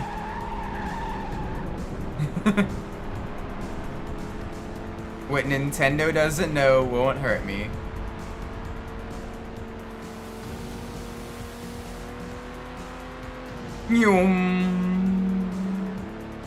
Yeah, very nice. Cross the line. But this one probably didn't have a new race record.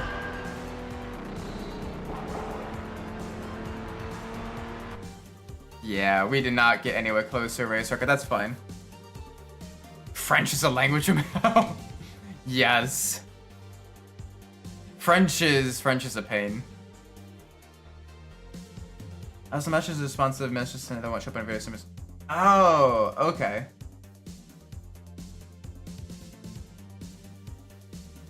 PC Master Race gamers are the vegans of the gaming community. I don't know, like I enjoy playing on PC. There's a lot of cool stuff. Fun exclusives, you know, the emulation and everything. Like, yeah, I don't like the snobbery behind it. Or the lol, just get a PC dude type of mentality. But like, I do enjoy PC gaming quite a bit. Like there's a lot of fun to be had from exclusives.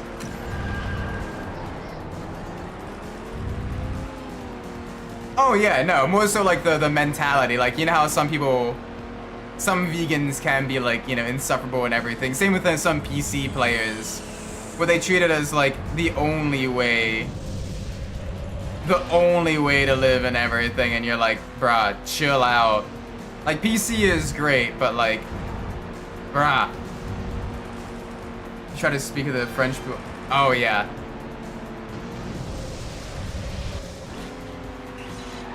They get very very angry if you make a mistake.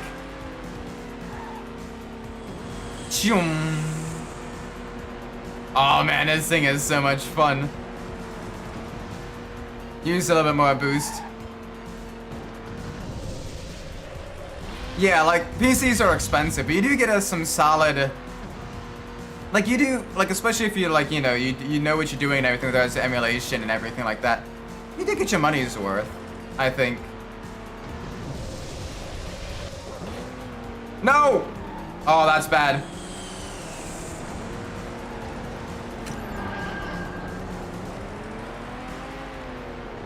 Yeah, no, like the belittling other people and all that stuff, I'm not a fan of.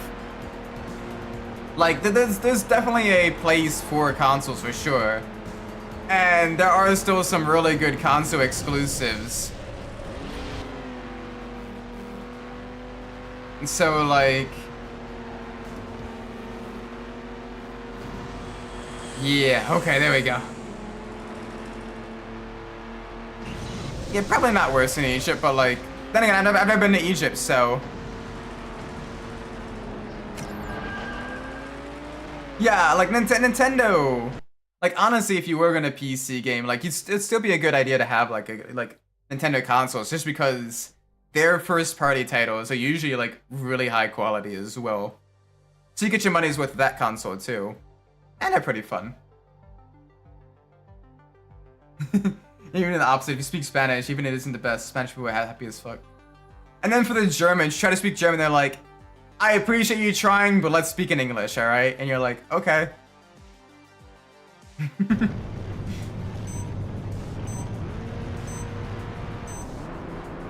Like, that's always been interesting as well. Like, very rarely do I see German people be like, you know, very, very rarely to see them be like, no, you have to speak my language. Instead, it's like, I appreciate you trying, but we'll just speak English, alright? I'm like, okay. I hated if you speak Spanish because it wasn't that good. Ah, rip. See, that's when you intentionally begin mispronouncing words and everything. Just to kind of, like, get under his skin just a little bit. But in, like, a fun way.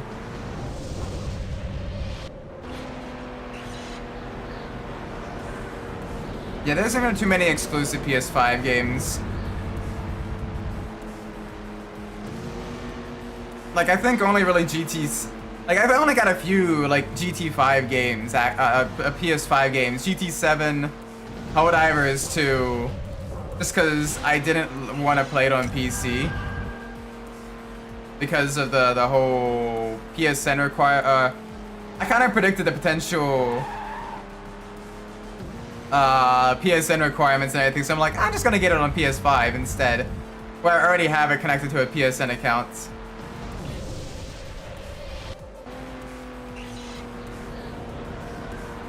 Yeah, there isn't many. Like maybe Astrobot, but there isn't a whole lot else.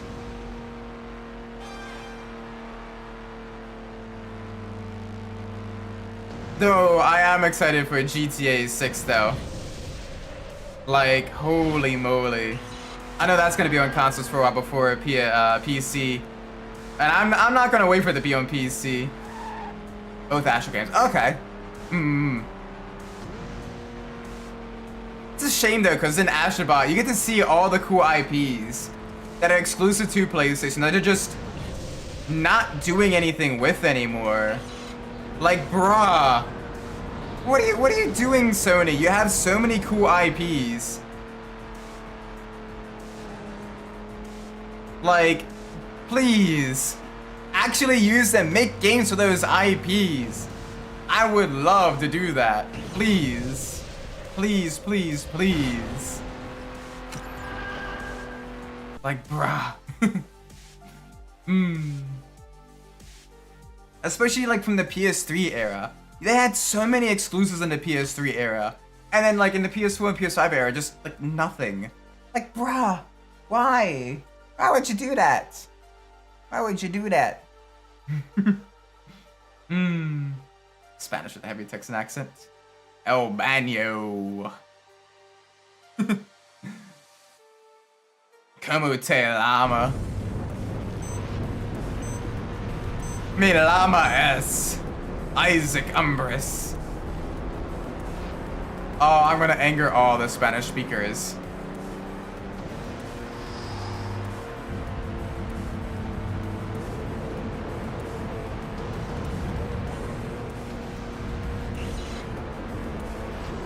Yeah, no, it's just a shame because, like, you get fans of those games and everything, and it just left to rot. Dutch is the same. You try to speak and people are like, "All right, that's cute, but let's go speak English."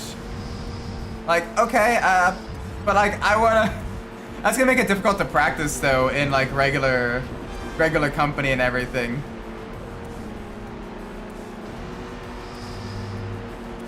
Oh, buddy, don't defend. Don't defend. There we go. Thank you. Oh, that lag. All right, we need to get back up there, and fast. Okay, come on. Easy through the turns. Thankfully, this thing has some grip. It's got some straight line speed as well, so it can get right back up there with them. Yes, gonna practice. Okay, so that's good. You can probably see the eyes twitching, like. You can probably see the eyes twitching underneath it, like, oh gosh. It would be so much quicker just to speak English. But I appreciate your effort.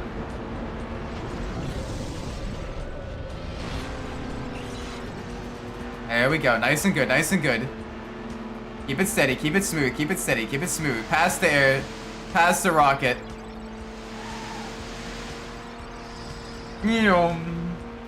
Gosh, this thing feels so good to drive. Like the street breed cars are absolutely amazing. I say that the slingshot wasn't all that great, but the rest of them are pretty solid. Like, I'm excited for the road rocket eventually. And I'm sure there'll be some other really good ones too. I got time for a couple more races. So let's do this. Let's head to probably like, let's do like 3 more races and I'll probably end the stream. Yeah, about 3 more races. Get about midway into the championship and then end the stream. Just because I know I need to get a few things sorted after the stream. I gotta practice for Zolder as well. Oh, Zolder's gonna be a pain. But hey, hopefully, oh, it should go better than Spa at least. Yes, but we complain no one wants to learn Dutch, but we do it ourselves by switching English and Dutch. Exactly. It's one of those things where it's like, you gotta let people practice if you want to learn the language. That's the only way they're gonna learn.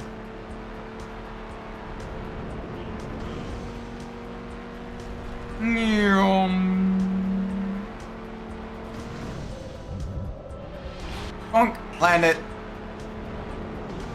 There we go. Good landing, good jump.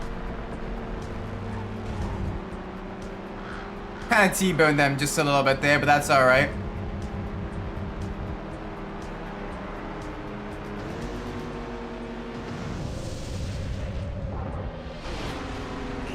Bonk. Bonk. There we go. Get our teammate out of the way. Ooh, alright. A little bit aggressive. Dan Dresden is aggressive.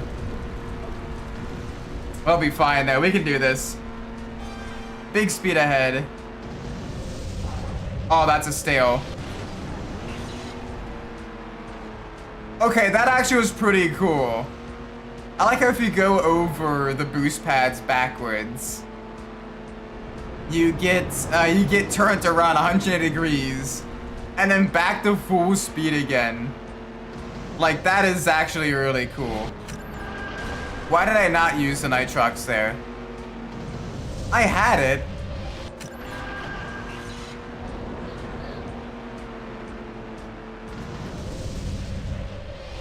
Bonk, land it. There we go. Bonk.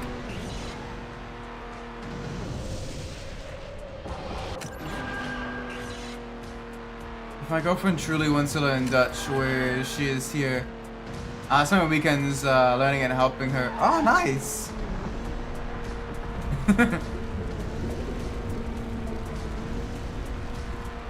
Yeah, no, definitely. Like, I'm sure she'll appreciate, you know, a native speaker helping her out with that. Why did I miss that jump? You know, or maybe not even native, but like someone that's at least, you know, from the area and speaks on a regular basis, speaking it. Like, I'm sure she would greatly appreciate the help. Ooh, easy. Easy, easy, easy. Big push now.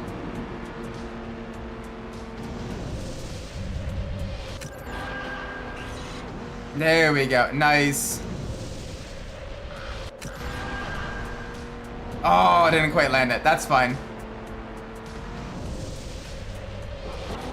Thankfully, that one, you go pretty much the same distance either way. Bonk. Land it. More. Give me more flims. I like how you go through so many jumps in that section that you get the flames, they end, and you get your games. The game's like, oh right, you had another set of flames. Get more flames, bro.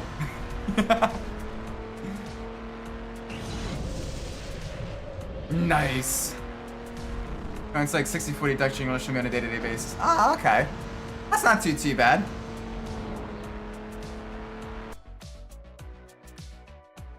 So yeah, you get a decent amount of learning and everything for that.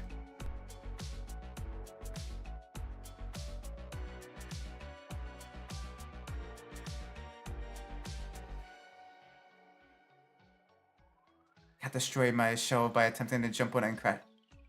Cats! Yep, that sounds about right. That sounds about cat. That sounds about cat.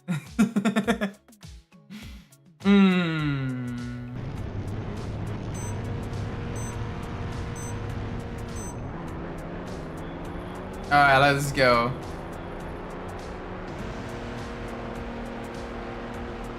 Full speed ahead.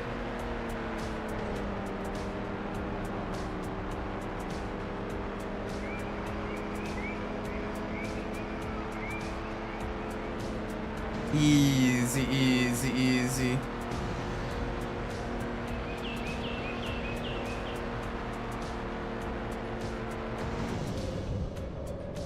Land it. Close enough. I'll take it. We at least landed it. We got, you know, closer to a butt full. So I can't drink tap water from the faucet. Mine doesn't. She likes it only in the bowl. She very much does not like water outside of drinking it. So like any form of running water, she's like, I'm gonna look at it. No, I don't like it. So it does make it difficult when she does actually like get dirty. Like a couple times she's gone outside and like gotten muddy, and I'm like, okay, we gotta like wipe you down and everything. We gotta get you clean. And she's like, no, and she'll like squirm and all of that stuff. And I'm like, come on, you're making this harder for yourself. Just let me wipe you down so you can, you know. She's like, no, nah. It's funny just seeing her almost like compress when she's like, no. I was giving you You have a hydro kitty.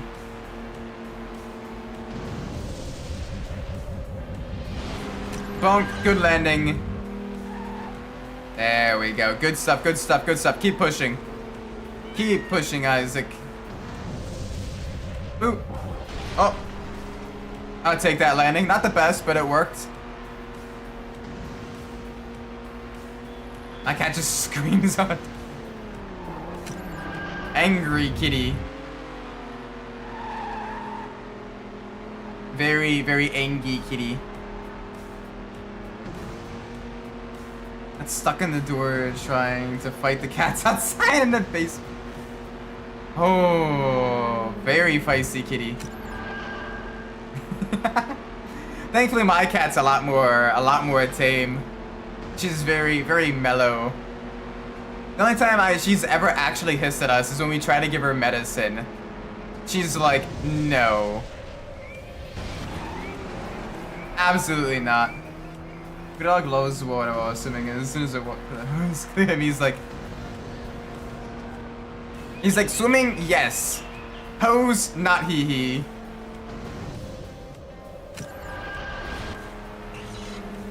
There we go. Alright, we're good, we're good. Keep pushing, keep pushing. It's cool to see them converge like that up ahead.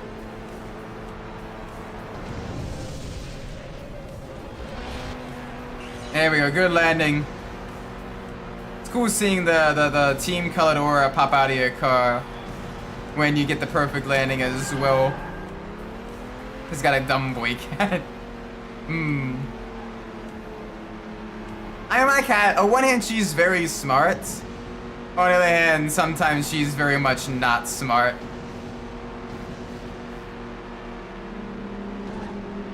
Like, she will literally forget where you are. So she'll be like, she'll come down to the basement, she'll see me, she's like, oh hi, pet me. I pet her, then she goes does her own thing. And then she'll start like wandering the house, meowing, human, where are you, where are you? And I have to like make noise in the basement. Then she's like, oh, you're here. You didn't move.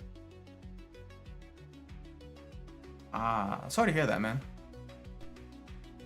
Hopefully at least, you know, enjoy the kitty's company. Hopefully the kitty, even though he's a little bit dumb, he's still a good bean. An orange cat, another one, but I don't know what kind she is. Orange cat, one orange brain cell. Welcome, Easy. Hope you're doing well. We're about to start the final race of the stream, just because it is getting late and I need to get a few things done. So we're gonna be doing this. We're in Deep Zone, the water-based, the very pristine water-based track. Lots of high-speed sections, lots of jumps. It's gonna be interesting for sure. Ow. Nearly got pit maneuvered by the power pistons there. Alright, we want to do a twist. Oh, a little bit of a rough landing, but hey, we made it work. We made it work. Alright, round the spiral. Gonna have another jump. Right after the creek. There we go. Boop. Good landing. Get ahead of the tuner car. There we go. Good landing again. Up on the wall. Not too much. I'm squeezed into a small space where the cat takes up the other space. People say cats are liquid. No, cats are gas. They expand to fill up space.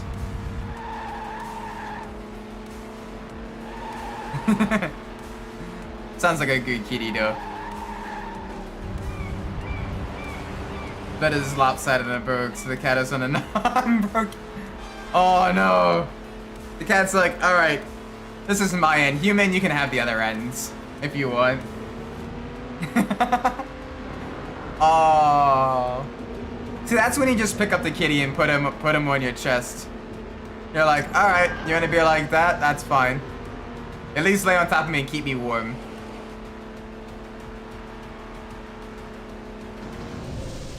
DM the kitties. I could make a horrible joke there, but I'm not going to. Not on stream.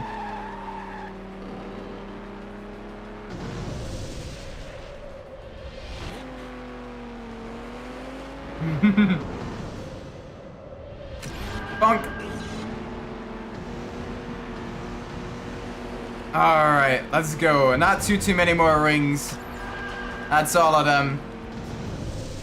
Oh, that's stale. That's not good. Thankfully, this one, yeah, you lose a little bit of positions if you don't take the nitro, don't boost over the jump. But otherwise, you're all good to go. He was in my leg and in my leg earlier because Mama's. Oh. You lost a space heater, you got a cat space heater instead. Yeah, the kitty's your bro. You're a good kitty. Another one has the muscle patch different fur, so maybe Tabby or like maybe Calico, depending on what kind of patch is. Either way, cat is cat, bean is bean.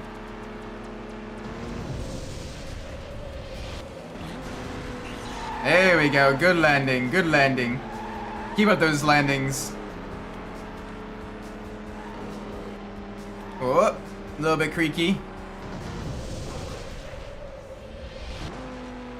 It looks like the turtle shell. Oh, okay.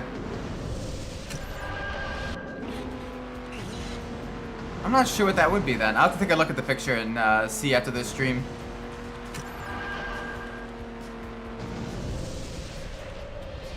Bonk, good landing. One more jump. There we go, now around the twisty parts.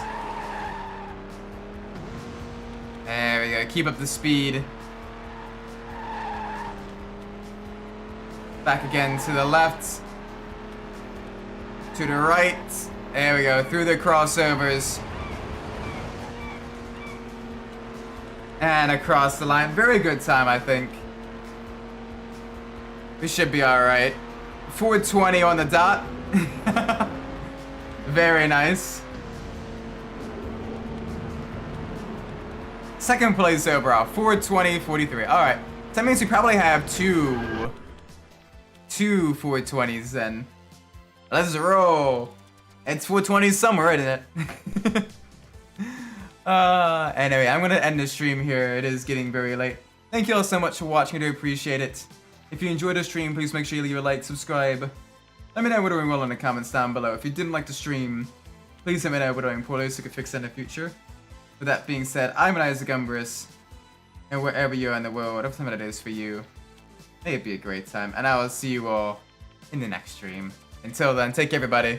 Bye bye!